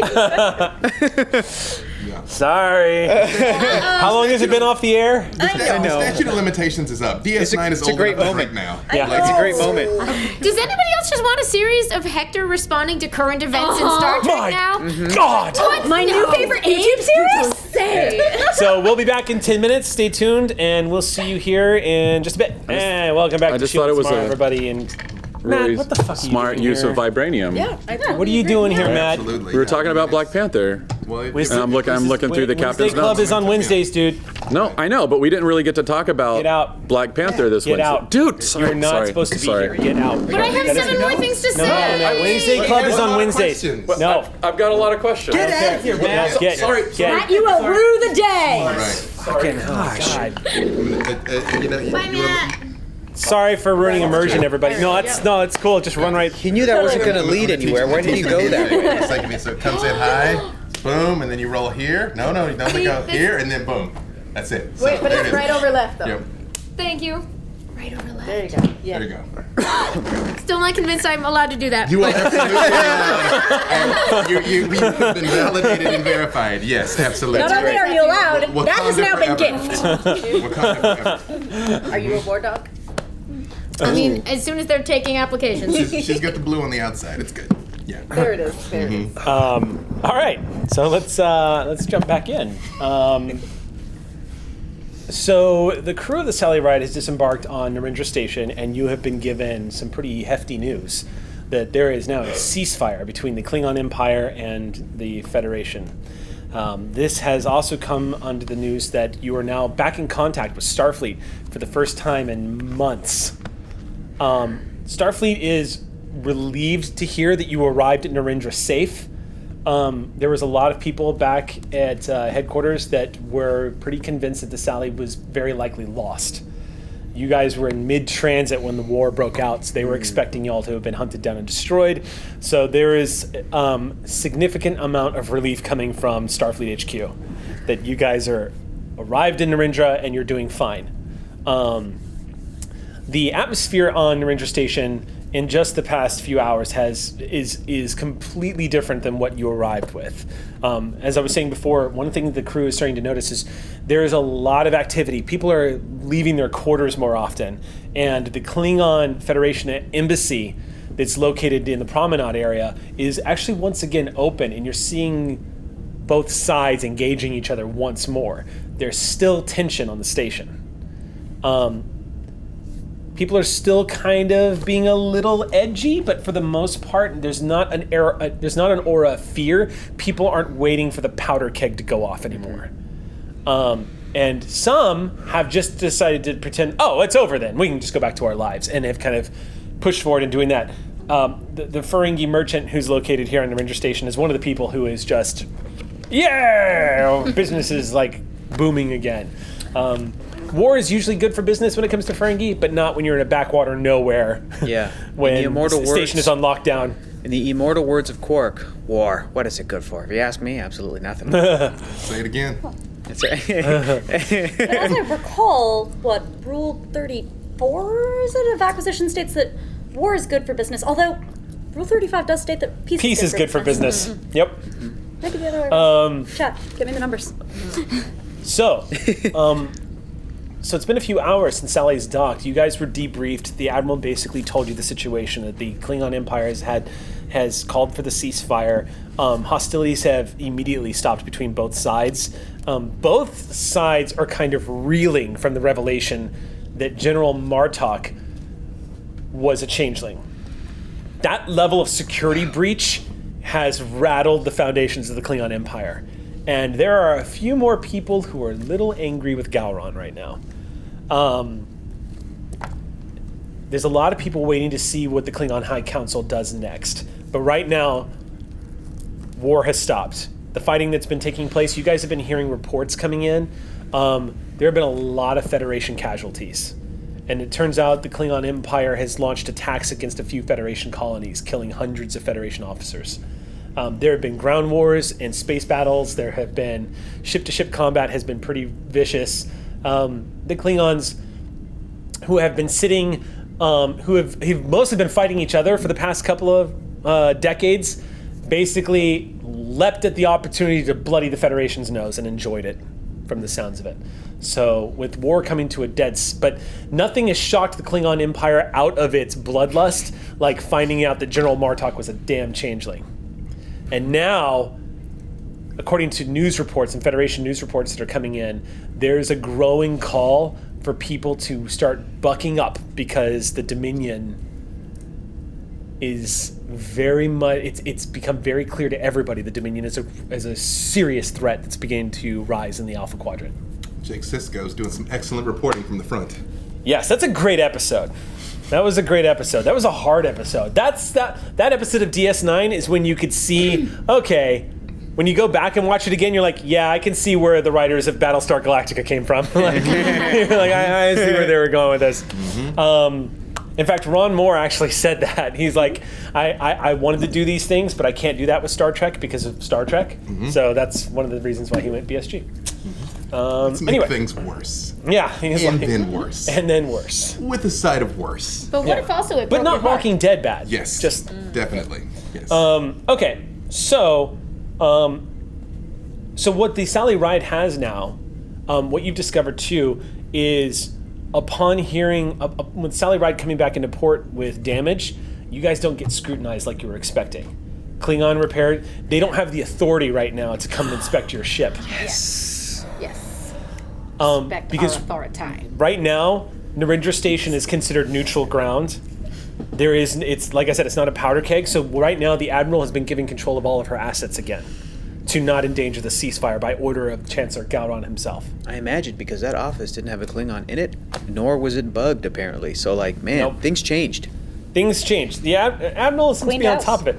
I will also say that Sally Ride is starting to undergo repairs from station staff, and for the first time since you guys started your journey to Narendra Station months ago, Sally Ride finds herself with a moment to exhale. Yay! Overhaul. Yes, the warp core, still strained from all the travel, is finally going to be able to get an overhaul, and the Admiral has also offered station resources to refit some of Sally's systems for further exploration in the Shackleton Expanse, and also it's basically being given to Martinez and Rue to decide. Ooh. But if you guys want to upgrade the weaponry, she is available to have that done as well. I will say something else though, real quick before I hand it off.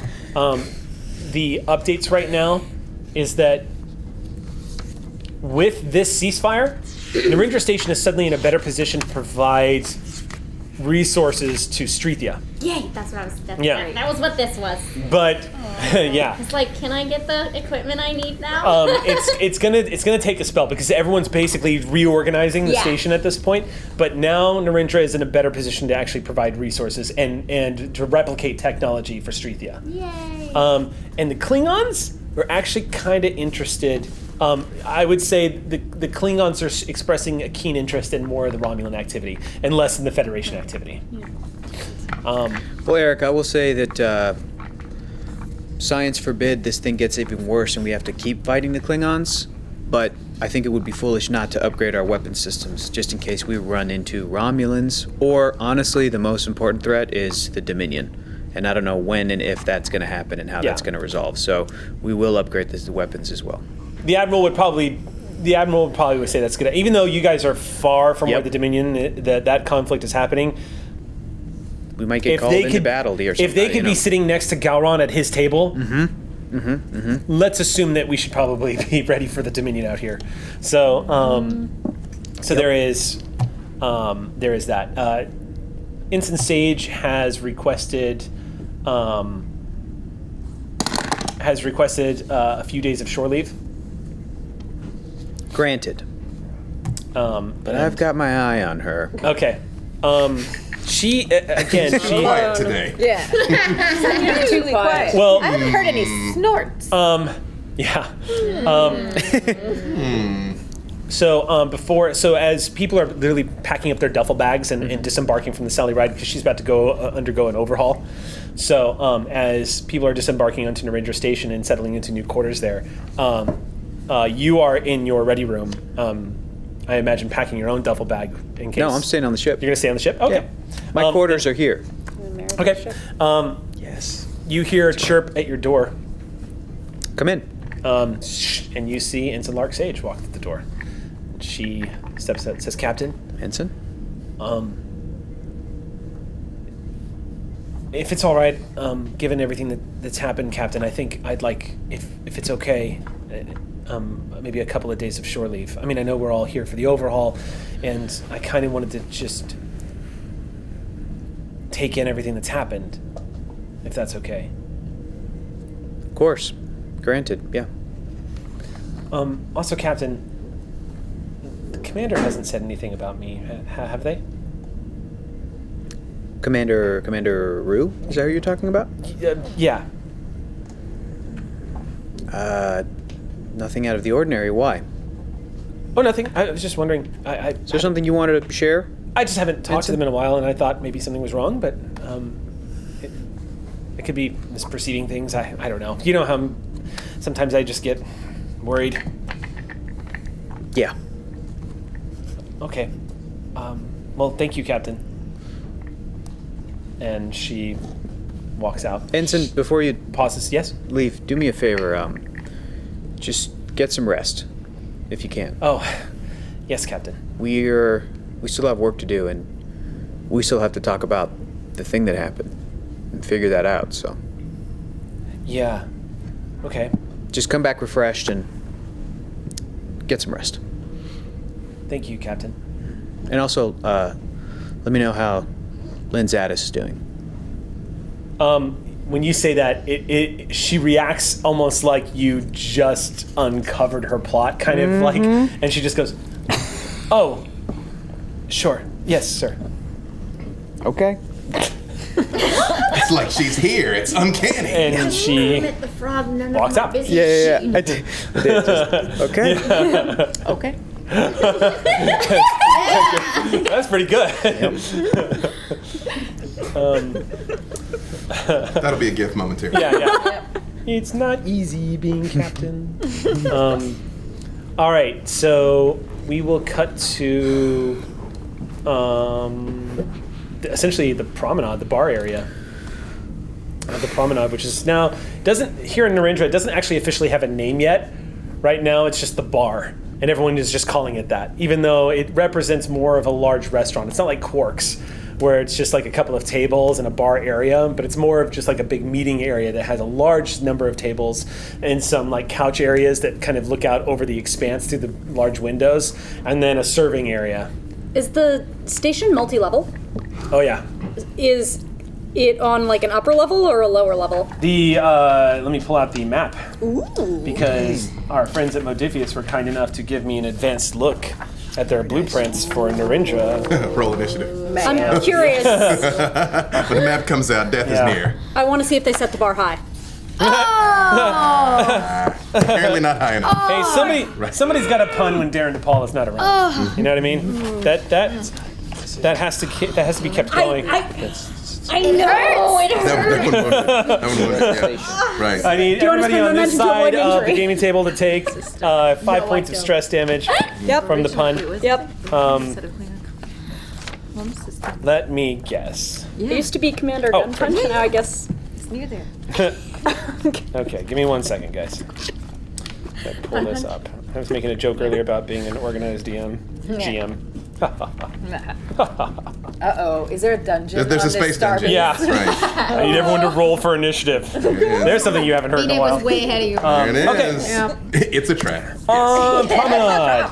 Yeah, the Promenade, and Promenade is also home to the diplomatic level, the Klingon and the Federation office.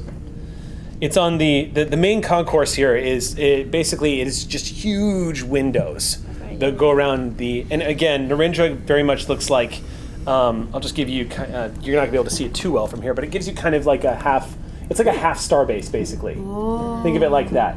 So Narendra, Allowed to see that? yeah. Oh, This was said in the play. advanced. This was You in the said play test. rusty? Right. Well, yeah, but you can still see it. But essentially, There are Narendra cameras. essentially looks like half of Federation Starbase 1. Okay. It's literally half the size. It's like cut off at the bottom, and it has long ventral communication arrays at the bottom. But Thank you. what's that? Thank you. You're welcome. Can you hold that up one more time? I have a question Yeah. about the color. So the pink and orange areas is what? Those are areas to help differentiate between the blue areas. Well, what are the blue areas? The blue areas are to help differentiate between the pink areas. In other words, That's where the orcs are. There's not actually, it's not color coded. In other words, it's only to help. It's only to help. But when you say half a station, you don't mean I'm. So do you remember what just the Starbase top. 1 looks like? Yeah. Okay, so it looks Like a exactly like mushroom. Starbase. Yeah, kind of like that giant mushroom sort of effect, and it has sort of like the half dome top, and then it's this huge column with another dome, sort of like half dome at the bottom, Yep. and then another large column. Picture that exact same Starbase, except for when you get to that first half column section, it's the bottom of the Starbase with communication arrays coming out. So it's literally like you took the top of Starbase 1, and that's all it is. It's only that top dome part? It's just Got that it. top area. It's a small space station, but Gotcha. big enough Thank to you. dock a few ships underneath it, a few civilian craft, and it has large communication arrays and a bunch of diplomatic offices. It can house quite a few people. Great. Yeah, Thank you. no problem. So, but yeah, it's not really color coded just yet. Or if it is, sorry, Modifius. So anyway, yeah, Promenade, where you get a few civilian stores. A lot of them are not open. They were never actually opened, but there are some like sectioned off areas where civilians were planning on starting up merchants. Again, the only merchant Brugs, right? is Brug. Brug the Ferengi has his store very much in full operation, and it's located not too far from the bar area, and that's where we're going to be. Whoever wants to be in this scene. Are there any Dabo tables in Brug's establishment? Not in Brug's Or establishment. anywhere Brug- on the promenade? No, not on the promenade. No, there's no Dabo tables. Again, Narendra Station is kind of in its infancy. Even though it's been here, it came online 2 years ago. It still doesn't have the infrastructure the way, say, DS9 does. So what you're seeing right now is like the beginning stages. Brug's is the only shop that's available, and Brug's seems like it's sort of billing itself as an antiquity store, but what it really is whatever he's got, he's going to sell it, kind of thing.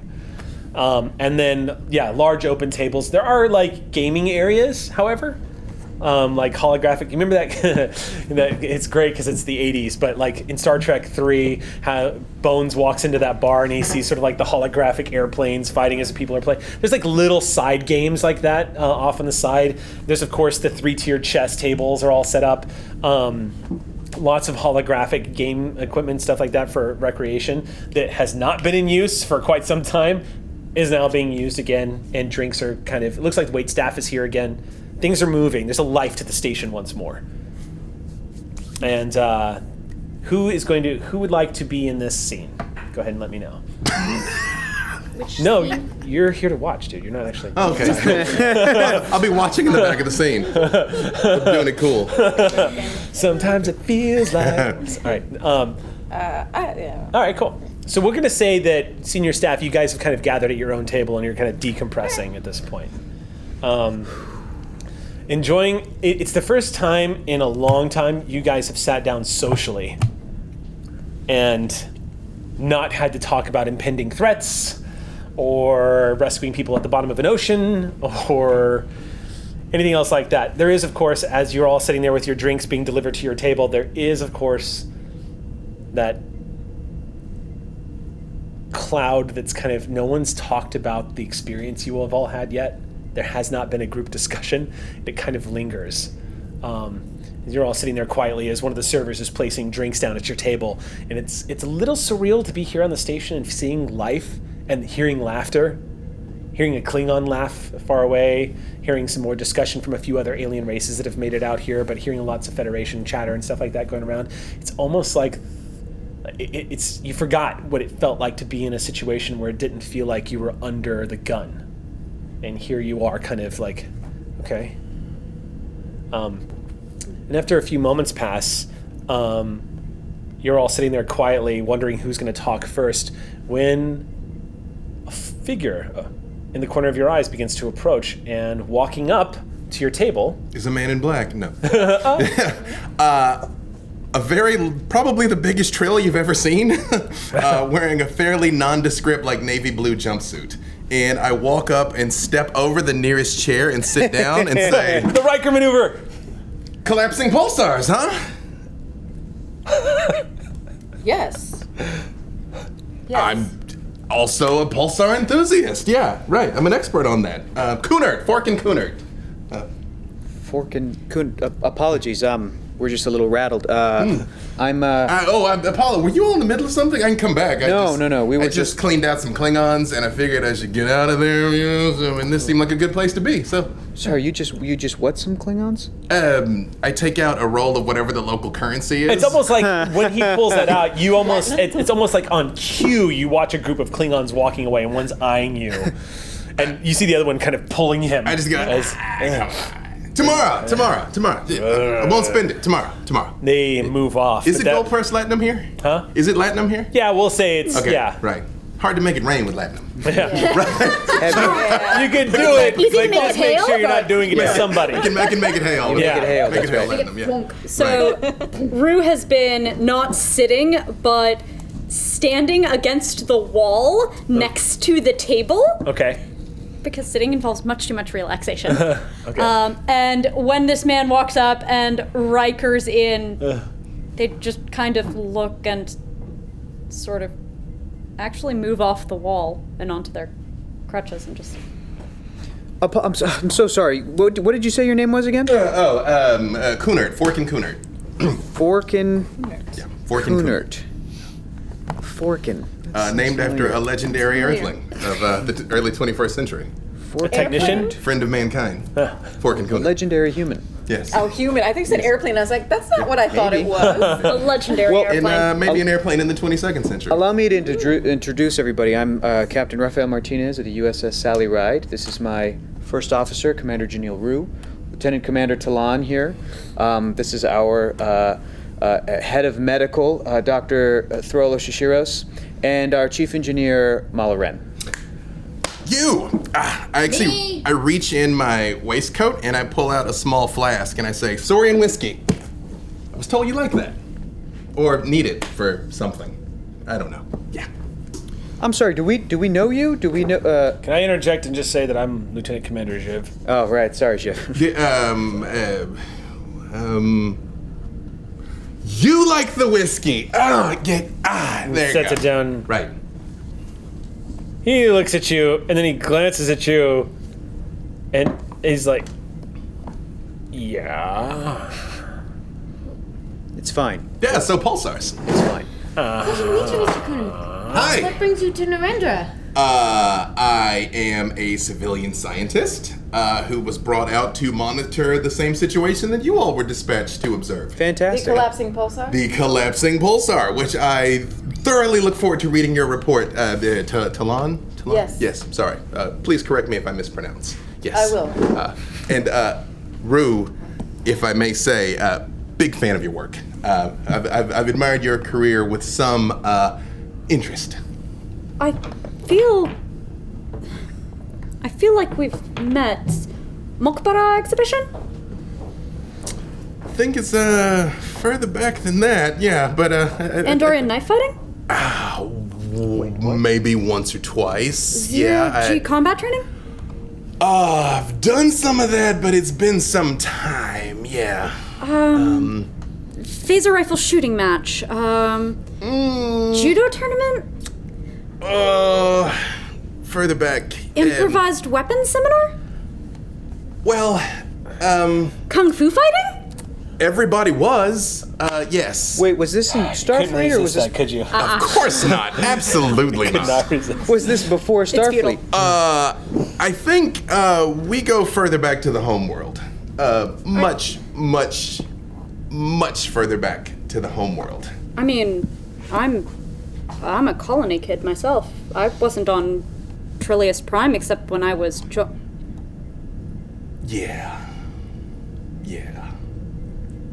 When you were what? I feel like there's a conversation happening here, and I don't know what the hell it's about. It's sort of difficult to explain to. I'm just gonna go off of, and he holds up the Saurian whiskey and say, like, there's clearly some signals being sent that I'm not picking up on, and he kind of shrugs, like, Hey, at least you got your drink. yeah. That is a beautiful man. He has many Just call me a excellent man. qualities. Full of surprises. Okay, well, bye. All right, bye. He stands up and says, let me know if you need me. He just takes the whiskey, and you see Jiv kind of stomp off towards one of the gaming tables. I feel like we're at a bit of a disadvantage. You know a lot about us, and we don't know anything about you. I just sort of like look both ways, and I say, I just have been here keeping an eye on things, and it looks like a new day is dawning, and I'm old enough to realize you should enjoy the peace while you can. I'm a fan of pulsars at that. Can I do an insight check? Yes. I'm waiting for it. I'm like, when do I get to roll? All right, so it's a difficulty 1, unless Can I assist you? I think it is very clear to me Because exactly I the am kind of also- pulsars that are collapsing here. Yeah, I'm like, Rue feels fine without this check. you wouldn't be able to assist Talon unless you knew what Talon was. Well, I guess you would know because you're empathic. I mean- but let me put it this way: if you assist, it's going to require you telling. It's going to require you communicating to Talon I mean, Cough and tug your ear out 3 loud. times. You're going to have to tell Talon. Oh no, you're out loud. I can't just be like, telepathy. like, there's no one. You got That's pretty noisy. because that's pretty like Mala to just be like, Yeah, okay, I'd buy that. Is there like I'll buy a that. Vulcan Betazoid channel that we can both like jump on? there is. You I'm can not reach good at across it. the table and just like join your minds and just have like a gossip session real quick. It's like, don't mind me. That would be. I see you. I see Going you. way off the rails. That would be crazy. It's also could not. just, like, It's also not that casual. If you No. link with a Vulcan's mind, you're literally joining your minds. Yeah. Yeah, So no, it can that be would traumatic be a if you're little not careful. traumatizing for me. Yeah. My it's thoughts. all- Just advice. We'll keep minds and thoughts. Yeah. Okay, so just an insight. Only check. joined ones. So but I'm per table. assisting with a I'll let you assist on this one. Yes. So Yeah, maybe. Okay, how about I just? you're doing the insight and I'm just getting my passive feeling and I can give You you. can tell that maybe I'm feeling. I'm not being very good at I repressing can feel the feeling. I can of- feel your unease. Yeah. So I will be already checking on why this person handed me liquor while they're so enthusiastic because enthusiasm, knows I don't everything about understand us. it right now. Jiv. And yeah. okay. Oh wait. Difficulty is 1 unless you are trying to hide. Okay, so difficulty's 1. No. I got 1, 2, and Is this then collecting 3. pulsars? And the focuses don't apply. No. Yes. Doesn't make sense. This is an insight security check for you, and on well, you. yeah, still. I rolled very It's well. an insight security. Holy shit. It's not so. There's not really a role for using empathy. So what I'll do is if What have I been using? we've been kind of winging this because empathy is kind of automatically successful. You just detect what other people are feeling unless there's an interference of some kind. So what I'll do is if you succeed, I'll let you burn a momentum to be able to confirm what Talon is reading. Got it. And sorry, I also got 3 successes. So Talon's going to succeed with flying colors. Okay, so a lot of that's that can't be into the- pooled, so you can use that immediate momentum spend to I got one too. yeah. So then you're fine. All right. So then you Gonna can get get her. red to filth so now. Yep. so this is so what you have to be the one to actually explain what they're reading off of Collapsing you. pulsar. What they're deducing from me, Yeah. or what are you am I, trying like, to communicate? Because you're not hiding, obviously. You're not trying to hide your intentions from them. Empathy-wise, Well, what, yeah. So What what's are your emotional what are your state and what do you? You yeah. detect genuine enthusiasm, but you detect almost 2 layers of it. One of enthusiasm and a second of caution. That are Okay. it's almost like a black and tan beer, where there are 2 things that are existing simultaneously. Okay. Right. Yes. Nice. And apparently, through my command of the Force, I can knock papers around. That's a thing. Can I ask, what do I see? Because I'm wondering, the collapsing pulsar, do you know the truth? You very much are getting like.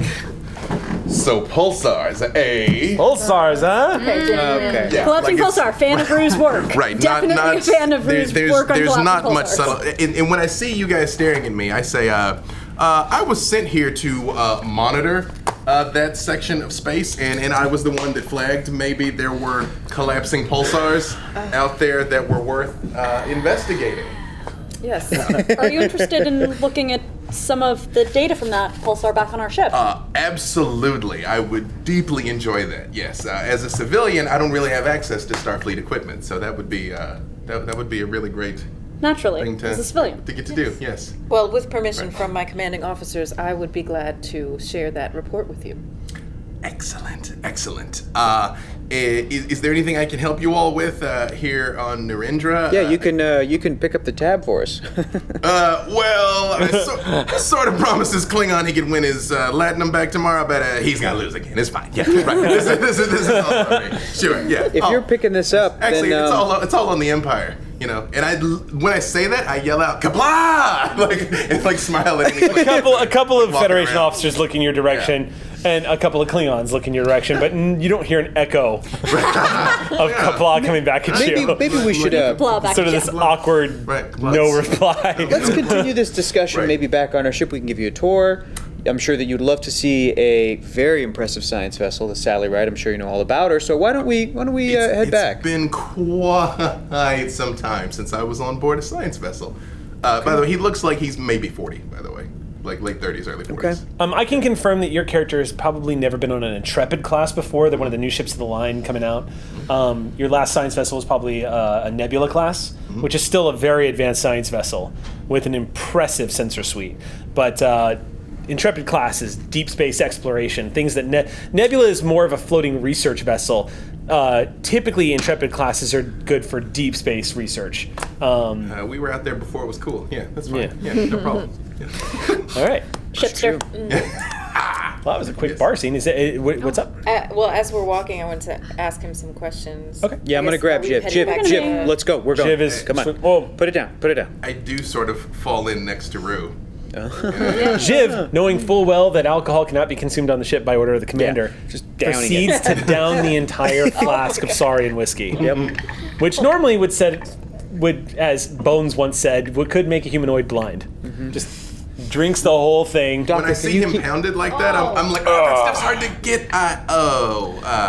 Don't worry, he'll I appreciate seem it. to have gotten it just fine. Yes. He kind of slides it back into his back Doc, pocket. can you Do we keep need to, an eye carry on this him? dude out of here? Like, what is He's gonna be fine, but Doc, can you just Oh, watch I'm watching. Okay, great. Yeah. Consider this an experiment, Doctor. Right?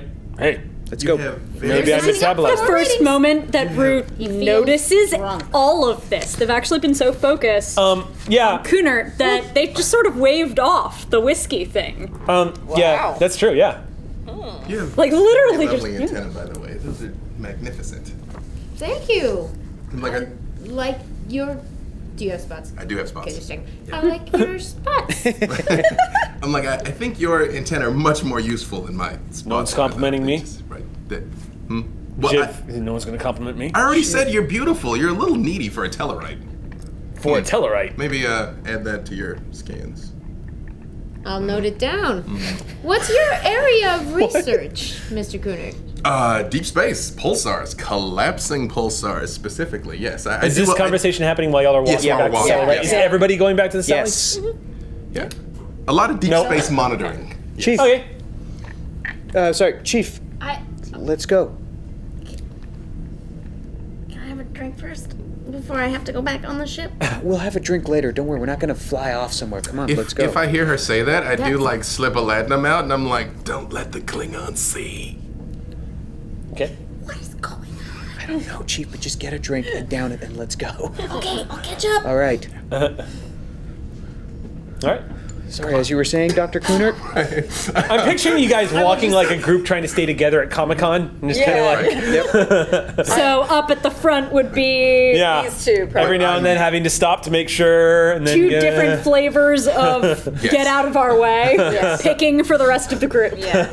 But I'm very overt. Like anyone I make eye contact with, I'm like, hey, good to see you. All right, yeah, glad you can make it. Yeah, good to see you. Hey, say, hey, you hear ceasefire? All right, yeah, right. Hey, happy ceasefire day. Happy ceasefire day. All right, yeah, right. Yeah, you guys, okay, you're leaving the promenade? Head back I to will the ship? join literally in 1 second. I just wanted to do one thing. Yeah, what do you want to do? Well, they can set up where they go. And Well, let's do yours first, because then the time elapse will make more sense, because I can just pick it up. While they're doing that. Yeah. Jib went with they them, head right? off. Yeah, he's kind of lagging Cool. behind, but he was ordered to follow, so he's like, Cool. thought we were off duty, but all right. I just wanted to give a quick scan of the bar, looking around.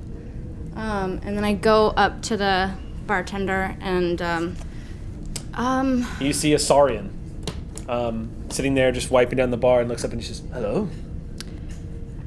You're on the Sally Ride, aren't you? yeah. Oh, beautiful ship. Beautiful. Never seen an Intrepid class before. Quite lovely. Isn't she great? She's amazing. Do the cells fold when you go to warp? Is that for aesthetics? I mean, Probably it's not, just, but it's great. it's great. What can I get you? Do you have any champagne? Champagne? From which world? Oh. It's like, You can't really tell because the Saurian's skin underneath the scale, these gentle scales on his face. I try to it's sort of like describe the bottle. okay. It's difficult to tell with Saurians because they're actually not that their facial expressions are not that intense. So Yeah. typically you can't tell a Saurian's emotional state because their Yeah. smile is very small and they have a very reptilian face. I don't need a face to know what they're You feeling. don't know. There's intense amusement coming from the Saurian that you Right. get, like listening to you trying to describe the It's bottle. like a green bottle, and Green it's bottle. kind of cloudy, and there's Cloudy. like a label with I think it's beige. There's maybe some red ornate doodles. Does it have a cork? Does it pop when you open it? Does it simmer? Does it boil? Does it turn colors when you open it? Does it? I don't know what the contents look like. I just know. I have an idea. Okay. Look at these. And he slides a data pad in front of you and starts just scroll through. Find one that looks right. There's a lot. Oh, you should. Maybe you should tell me which quadrant the champagne would originate from. Alpha, beta. Just Okay. Blink. All right. You stop it. And kind of look down, and you see this reddish-hued bottle of champagne, and it just looks like some random. It looks like a colony, like some Federation colony created their own champagne. cool. It doesn't seem to be specific to any race, and it's labeled 67B. As good as any. He looks at that and says, "I've never actually replicated this one before. You'll be the first. I'm Cool. gonna. What's your name? Mala. That's your full name? Mala Wren. Hi. Malaren. Malaren Champagne. He just presses a few buttons and then shows it to you, and it says Mahler and champagne on it. You're immortal. I'll get you some glasses. Did you want a bottle? No, just the glass. I gotta get back on duty. Oh. He presses a few buttons in the replicator and he slides a glass over to you. You see this strange sort of tendrils of green mist coming off the top of this reddish bubbling liquid. We're about to trip. It says down it in one gulp or you'll regret it. It's well named. Yeah. Sets it down and then he just watches. Oh God. I should probably tell you this is my first glass of champagne. You down it. Shoot it. That's not how it works. What's a Constitution saving throw in Star Trek Adventures? Now you're aware that you've drank a bubbly liquid, but it slides back down your throat so fast that it almost feels like you just drank some kind of. It feels like you just had a mouthful of rock pops and they're gone.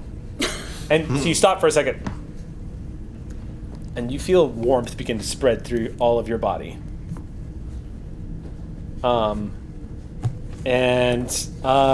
There's a strange cinnamon-like aftertaste. And as you kind of when you exhale, tendrils of green smoke slide out from your nose and your mouth. And it's just like it could not be any more dramatic if Mala had taken a puff off of like a pack of cloves and then just exhaled. And the moment the exhalation is done, you now need to roll. Oh! So I'm gonna have you roll fitness. Oh no, you went alone. Oh no. I'm gonna have you Watching the wrong engineer. I'm gonna have you roll. I didn't know this would happen. I'm gonna have you roll fitness and security. I just wanted to know what fitness and security. Fitness and security. Okay. Like that's It's not my worst medicine. stat. Hey, Gina. I am Welcome to Drunk Roko. I know. I am gonna spend 2 points of You're threat, the drunk. Oh, wow. and I'm gonna set the difficulty at 4. Oh! See you tomorrow. Can she I'll take have one. I don't want to. I don't more. Well, No, screw that. I'm not doing it. Make a roll. How much is this champagne? All right. Oh, I just want to see the. Okay. Oh, you already took one down. No, I mean- this is going to be impossible, right? It's impossible. Impossible. Short of double critting, which is Reroll. 2.5% I chance. succeeded. You did? You I did? No, I mean, I didn't succeed on 4 successes, but I succeeded in the 2 that I'm allowed to roll. Well done. Thanks.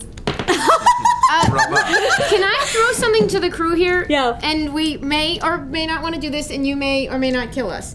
Would this be a scenario where we could spend momentum to create an advantage? Where if, for Yeah. instance, one of us was alone and drunk, like a friend, like someone they knew who was already on the station, who's been on the station for a little while, might happen to come by. I think that is the single best advantage we could possibly create, Yeah, and does I Zadis support come it into the with bar? all of my strength. If you spend a point of momentum, I will Yep. let you. I Only will a let. point. We're full up. If you spend, honestly, if to create an create an advantage is Just 2. 2. So if you spend 2 momentum, Yep. I will let you make that part of the narrative true. Best possible advantage spend. Yep. Brilliant, Amy. Okay. Oh, this is going to Okay. be embarrassing. Wow. Okay. So She's going to this is puke Kate. on Lynn's Addis. This is going to be great. So Always drink the bad idea. Ruining my life. so Mala, you feel this wave come over you. I just And look up at the barman and I go to reach for his hand. big, beautiful, bright, sort of iridescent green eyes with that singular slit in both, reptilian looking back at you. And you feel amusement and Did you mild always concern. have green eyes? Looks down at the data pad and says, "It said to drink it all at once. This I guess. stuff is great. Well." Oh, that's not a chair. Sets the data pad back down and says, "Well, excellent. I think I named this properly, this champagne. What? Yes. Okay. So if you need anything else, let me know. I can replicate some water for you." Water it is. Yeah. Well, okay. Goes. I just slammed the latinum on the table. All right, you slam it down. Is that enough? Or is that too much? And as you say that, you realize he's not there. He's moved off to go replicate you water. When you look down at the bar, and wave and like hello, and you see walking into the bar area is a late 20s Bolian in civilian clothing, who has a very familiar countenance. Is he with Sage? No, he's by himself.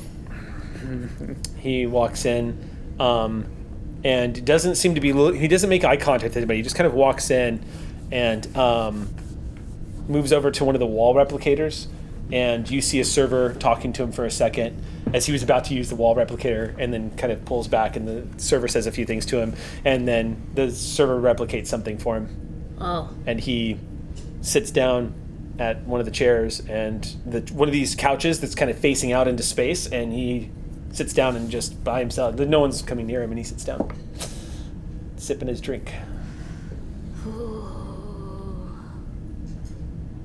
I lean over. Is there anyone at the bar with me? No, there's nobody here at the bar at the moment. But the Saurian is getting ready to come back. It's 9 a.m. I thought this place was bumping. It's not bumping, but there's a lot of traffic moving through here. The promenade, this bar area is kind of, it's positioned where there's railings kind of separating the table areas from the rest of the promenade, but it's open. Like people are just walking through to get to the other side a little bit faster, and there's wait staff, and there's a few people at tables having conversations, but no one's sitting at the bar right now. Think of it like walking into a restaurant. It's a little early in the day, and there's no one at the bar except you. And you are shit-faced. Wasted. Okay. Potent stuff, that Romulan ale. Oh. Okay. I just got a text from Bonnie that says, "Don't fuck me up." Yeah, now you get the absent person. That's Malo's job right now. Text her back too late. Oh. I just look up. I do it again. I'm like. He comes back over with a glass of water and sets it down and says, "Should I give you directions to the med bay?" Dermody, not to go talk to him. What? I don't know who Dermody is. All right. You convinced me. I start getting up. Okay, you get up and says, "I can give you directions if you need it." And who's Dermody? Okay. You move over to Linzatis. All right. You approach the side of the sofa area that he's sitting in, and he doesn't seem to notice you at first. He's just kind of gazing out and kind of emo-like, just kind of staring out into the stars. Got you a drink. Oh my god. And he stands up and he goes, "Mala, what are you... Oh, thank you. What are you doing? I thought you guys were... Oh my god." He sets down the drink. He goes, "Are you okay?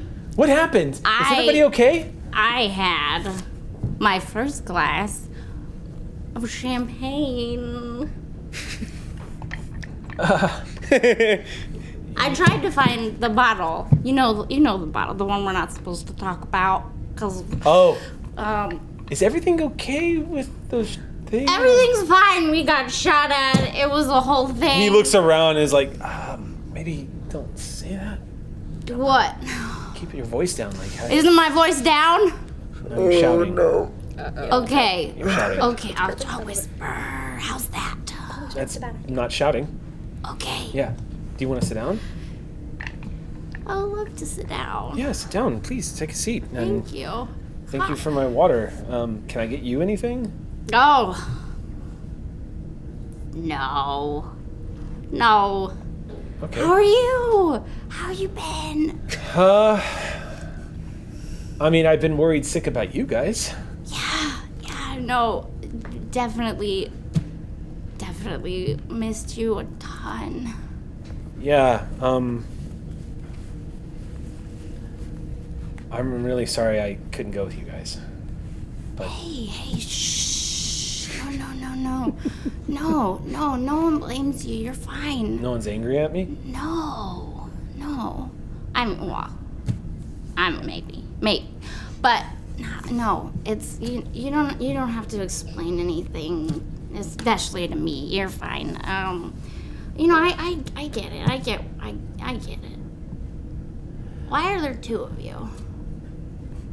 What? Right there. You end up smushing your hand against his face, and he's just kind of like, Mala, there's only one of me, Mala. Huh. Martinez to Chief Wren. Hey, Captain! You see a Guess Klingon who I stare at you as they're found? walking by. What? I found a good buddy. My favorite buddy. It's been like 8 minutes. Where are you? How are you this drunk? 8 Chief. minutes. Chief, where are you? You're supposed to catch up with us. What happened? What's going on? I had champagne. What? The bartender said to do the whole thing, so I did the whole thing. Are you all right? I'm great.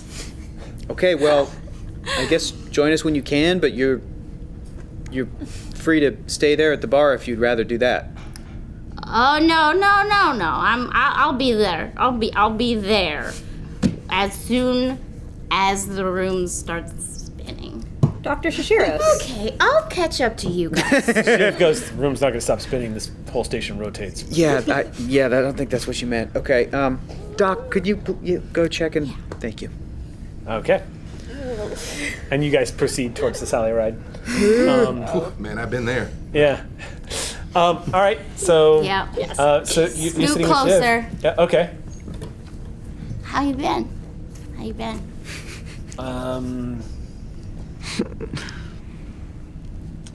I don't think I'm dealing with things very well. I can feel that. Yeah. I mean, it's weird because Booleans, we're pretty, I guess the best way to say it is we're kind of peppy by nature. And I don't know how else to be, but that's not how I feel. So I feel like I'm constantly contradicting myself every time I open my mouth. I felt you be peppy before. I mean, yeah, I guess when I get focused on something, but yeah. When you're doing your passion. Yeah. Yeah, when I'm like building stuff, I guess. You should do your passion more. I know. You're not wrong. I get nervous. Stepping on starships just make me nervous now. It's the thing. Yeah. It's a really good thing you weren't on it. Was it pretty bad?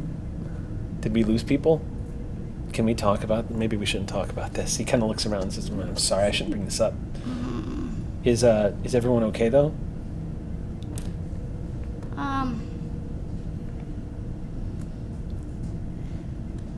We lost some people.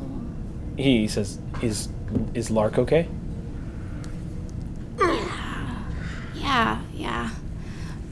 Yeah.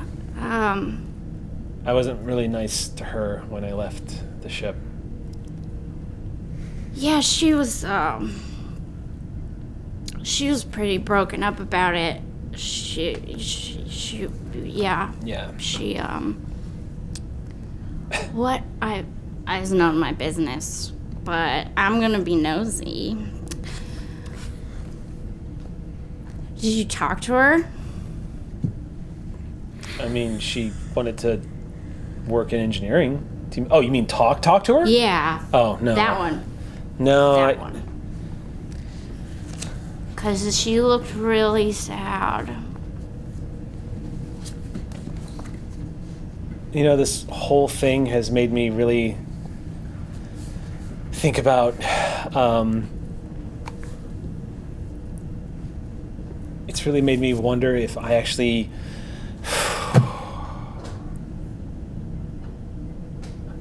I'm still trying to figure out how I feel about breathing every day. And It's easy, you just use your lungs. Anyway, I just decided it would be stupid. I mean, especially after I left the ship. And she's been great, but I've just been stupid. I'm not in a condition. You're not stupid. I'm very stupid. You're not stupid. Don't do that. You're so smart and funny. You have so much to offer. And she missed you a lot and really wanted you on the ship. But she got why you left. She understands why. Yeah. She gets it. She sent me a really nice message. Really? Yeah. What did it say? Just that she understood while I was leaving, and she was pretty much everything you just said. She was upset, and she understood while I was leaving, and that, she'd be here for me. That kind of really nice stuff. Is that it? I mean, yeah, for the most part. Okay. Thorlo, at this point, you come rounding the corner and kind of, stop, and you see Mala with her arm draped up onto the sofa, and she's leaning very close to Lynn Zadis, who is sitting there talking to her, and he's either comfortable with her proximity or oblivious to it, but he's just sitting there talking to her. And you've known Mala for a while now. She is 100% shit-faced. It is visible, it is obvious from your medical observations from this distance. Oh. I'm gonna duck sort of back out into the hallway and say, Shishir, Captain? Captain here. Do we require either me or Chief Wren in right this exact moment? Is she okay? What's happening? She's gonna be fine. She ran into Zadis, and I think a little moment of conversation might actually do her more good, and then I will get her to Okay. bed. She needs to sleep. All right. Say hi to Lynn for me. Yes, sir. If he's there. All right.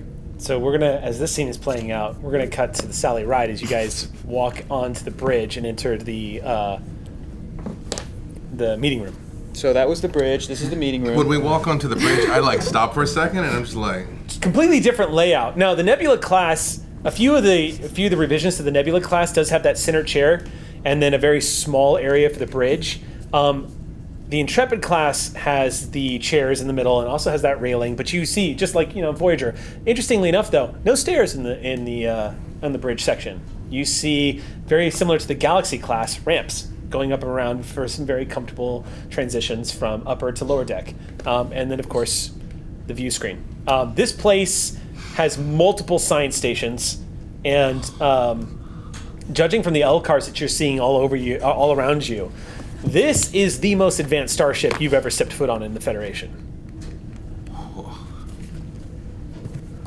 I'm sure you guys have a lot of fun exploring in this thing. Mine was half this size, and there was these steps, and you'd be flying through asteroid fields and trip, and it was awful. No, this is a much better layout. I'm very, very envious. This is a beautiful ship you all are serving. A beautiful ship. Well, Dr. Kunert, we'd love to continue the tour, but I think that we actually have some pressing matters to discuss. Wouldn't you say? Yes. The ready room is... Yeah, right over here. Over there. Yeah. Makes a lot more sense. Yeah. You guys walk in, filter in. It's a pretty comfortable room. It's not the executive suite you would see on the Galaxy class, but it is sizable and comfortable. How high back are the chairs? The Riker maneuver, there is no chair safe. Because I'll be deeply confused. There's no such thing as a safe chair in the Federation from the Riker. They go all the way to the ceiling. The chairs are just... I stretch slightly. You just see him pull out a pole vault. The shelves go all the way down. The chairs go all the way up. Yeah. All right, so everyone takes their seats. You guys gather around the table. As soon as the doors close, I say, I don't mean to be insulting, but you've swept for bugs, things. No bugs on my ship, you hear Jiv say. And when he says that, you smell the Saurian brandy wafting off of his breath. I'm like, with respect, if anyone thought they were bugs, the bugs wouldn't work. So I ask again, has anyone checked to make sure there's no bugs? I'd recently done a security sweep. I did a full hose down. There are no security vulnerabilities we have to worry about. If it meets Rue standard, it meets mine. Yes. So, Let's discuss. kind of saw out the window when you all pulled into dog. It's a nasty burn you got on the back of your girl here. Yes. What's that, a lot of plasma ejecta from our collapsing pulsar? Is that what that is? I'm gonna cut to the chase. Yeah, Talon just looks at the captain. It was Klingons. I believe it was the IKS Yakul of the Duras house. Duras. Yes. And fortunately for us, after the skirmish, the ship was lost in a gravimetric anomaly. Unfortunately for us, we lost 16 souls. Came back to the starbase rather, and I am happy to see that a ceasefire's been called. But that's what we just went through. I'm and I have a feeling you knew that. Well, let me just say I'm sorry, Captain. I know it's never easy to lose anyone under your command. Thank you. But I've made it this far by just always reminding myself that war is war and orders are orders. I mean, we all know what we're doing out here. So let me tell you what we're doing out here. Why don't you start with telling us who you are? Fork and Cooner, that part was true. I kind of tug at the jumpsuit and say, this part, not so much. Don't say. I know. Who'd have thought? I apologize to you. I know at one point you were making some inquiries to find if there was another one of us, another join trail. Yeah. I couldn't answer you at the time. I was ordered by the Admiral to, for tactical reasons, to downplay that there might be someone of my experience on board the station. Commander, if you would like to speak later, I would greatly enjoy that. I would greatly enjoy that. That makes sense. But why are you speaking with us now? there's a ceasefire. And I wasn't joking when I said I've lived long enough to know that it's when you get some peace, you should enjoy it. And I would like to widen it.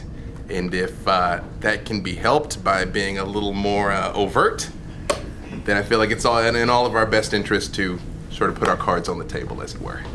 I was the one who intercepted some information that the Klingons might be moving out in that sector, and I passed it along.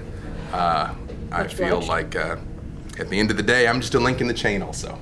But I was very pleased to see. But you saved lives. You saved lives, Captain. All of you did. And thank you for that. A link in the chain of saving lives, though. We do our duty, as we must. Quite so. Dr. Kunert, are you...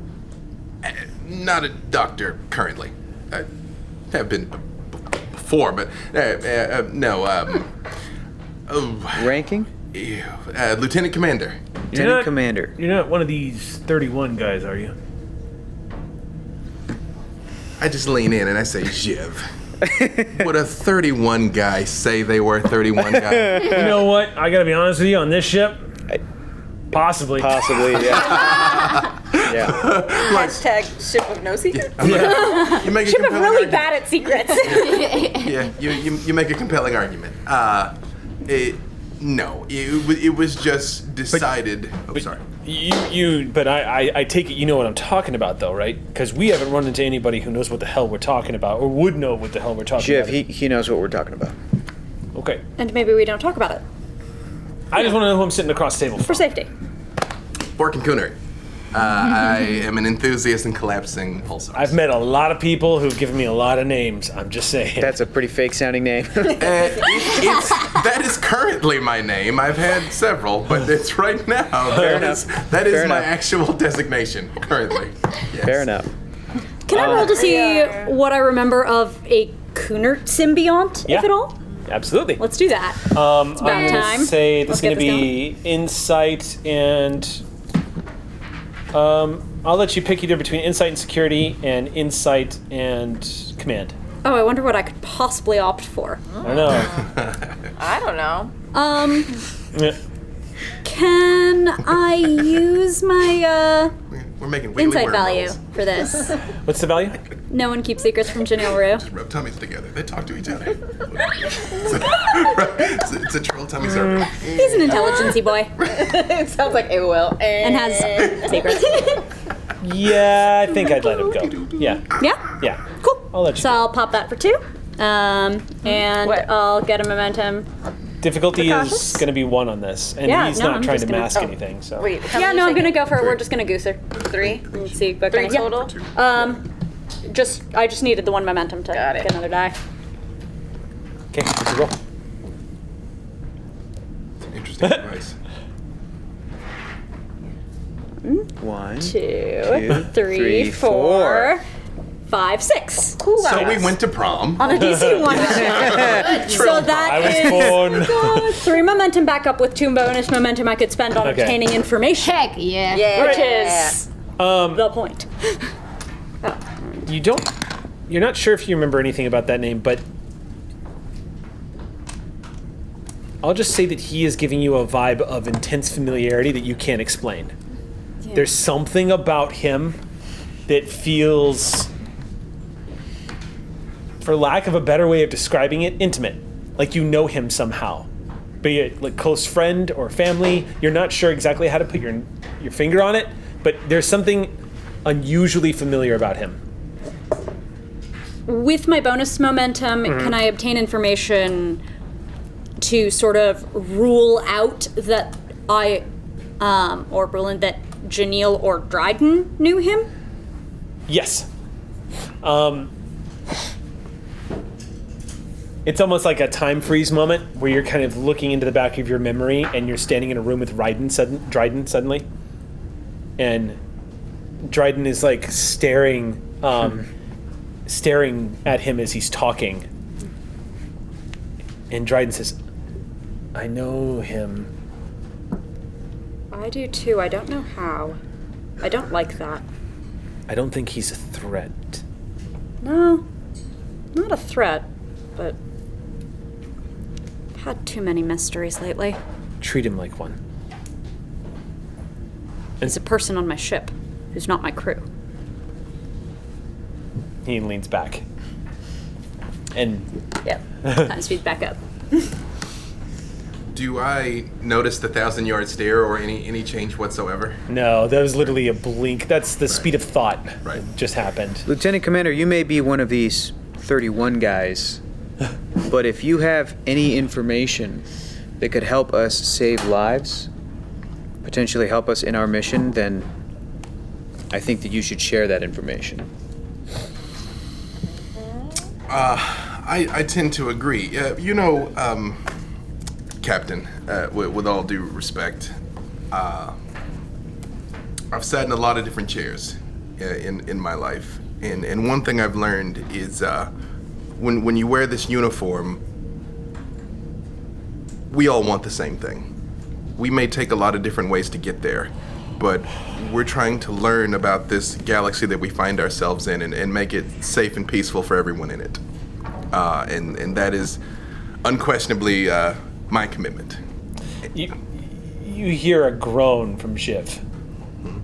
All right. Easy. I'm like, you're so pretty and so mean. I don't understand. I was like, I can get you some more of that Saurian whiskey. I've met a lot of people wearing this uniform who don't want the same thing. Well, maybe you weren't asking the right questions. Yeah, well, some of these people weren't giving me the option. And some of them were coming into our ship and tearing up our med bay and taking whatever they wanted. Well, like I said, war is war and orders are orders. He doesn't look like, when you say that, he kind of slinks back. Lieutenant Commander, please continue. Well, exposition. I mean, in terms of exposition, is there anything I can disclose? What's that? Is there anything that I can disclose that they're not already aware of? No, at this point, because this is a secured location, you can start tipping into certain things that you wouldn't be able to talk about, say, on the station, for sure. Yeah. I have a contact. I have several contacts that are sending us information about Klingon troop movements. With respect, I'd rather not disclose that at this exact moment, just because, I mean, we've now learned that changelings have infiltrated the Federation, and quite frankly, I've just met you all, and the only one I trust implicitly is Commander Rue. But I will say I can verify the veracity of their information so far, issuing the disclaimer that they might be a changeling. So here we are in topsy-turvy Crazyville. You know, back in my day, the worst thing we had to deal with was ships that turned invisible. So now, I don't know what to tell you. Simpler times. So, are you saying that if and when you give us this information, we're supposed to do something about this? Well, now, communications with Starbase 1 have been reestablished. Obviously, the ceasefire, I found out about that, you know, mere moments, maybe mere hours before you did. And so I'm in just as uncharted territory as you are. Is there stuff you just want to tell the commander that you don't want us around for? I'd be happy to debrief him, sir.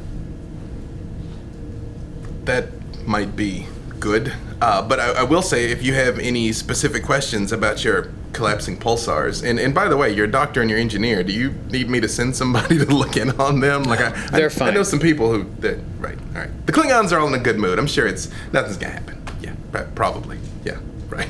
Probably nothing's gonna happen. Martinez, Dr. Shishiros. Dr. Shishiros. Just checking in, making sure you're still alive. Are you guys okay? You can tell me what I'm observing. Technically, I'm being really creepy. I'm just quietly watching y'all from a corner. Because I really care about you and I feel like you need this break, and because Zadis represents my first miracle and I just lost 16 and I'm not getting them back like I did him, so I'm just watching. So Mala, Yeah. if we were observing this like in an episode of Star Trek and we couldn't hear what was being said but we could see what they were doing, what's Mala doing right now?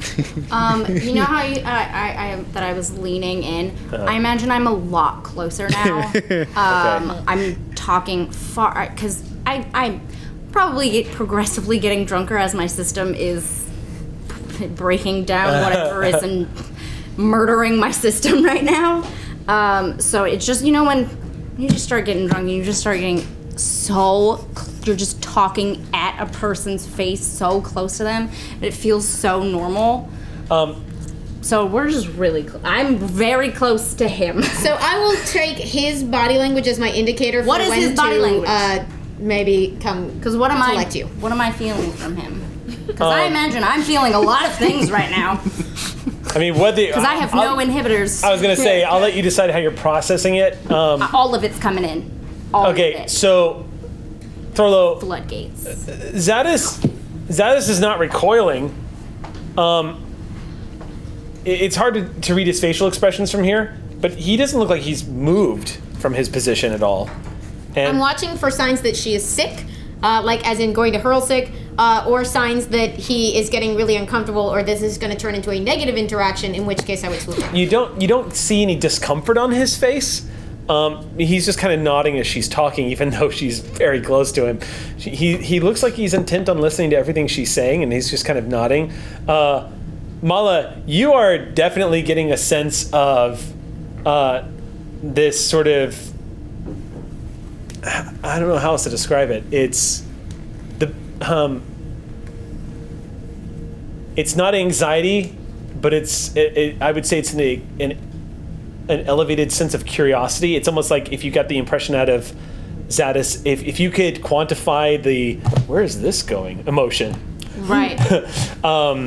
She's feeling go on. There's this I feeling. imagine I'm bringing up a lot of topics to see what emotions ping. Let me put it this way. Do you remember that moment you described to me outside the game about the conversation you had with Zadis in engineering and waking up to that moment? You're kind of getting that from Zadis right now. Okay. And it looks like it's taken him a little by surprise, and he's just looking at you and nodding, and he's kind of gone into this sort of kind of like attitude as he's listening to you talk, and he's like, okay, yeah, no, I hear what you're saying. Yes, I hear what you're saying. Mala, I hear what you're saying. Okay. But yeah. Yeah. Doc, are they all right? And I would just hear very aggressively, hands on shoulders, just anytime that you want to come back is open. We want you. Coming on a little too strong, Mala. Okay. Okay. A little too strong. That's the truth serum. What would I mean, I don't even know what I would do though. Do your passion. Well, you've got a pretty good engineer who's kind of scary. Don't worry about him. He's just great at everything. That's a good engineer to have. Yeah. Yeah, but he needs help. And he won't let me help because I have to stay upstairs. You're on the bridge? Yeah! Oh, I think I remember you telling me that that's where you were headed. But I haven't really followed up, so I'm sorry, because not really. I got promoted. Are you? Senior officer. I go in meetings now. It's really uncomfortable. Yeah, I remember those meetings. Really? What was it like for you? Well, to be honest, up until the Orion incident, we were just a normal science vessel at the time. We were just cataloging gaseous anomalies and comets and testing out Sally's top speeds, and she was still had her fresh coat of paint on her, and warp drive hadn't really been pushed to the limits yet. Keep talking. Your voice is very soothing. I'm fine. Just keep talking. She had the bluest nacelles every time she would jump to warp. Sometimes I would get on the engineering console because you can actually watch them. And my head goes down on his shoulder. You see, you're watching this, and he goes, Mala, do you want to? Okay. Yeah. You can sleep. That's fine. And I'll just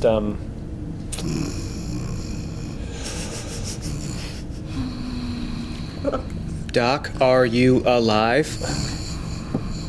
Captain, we're all right.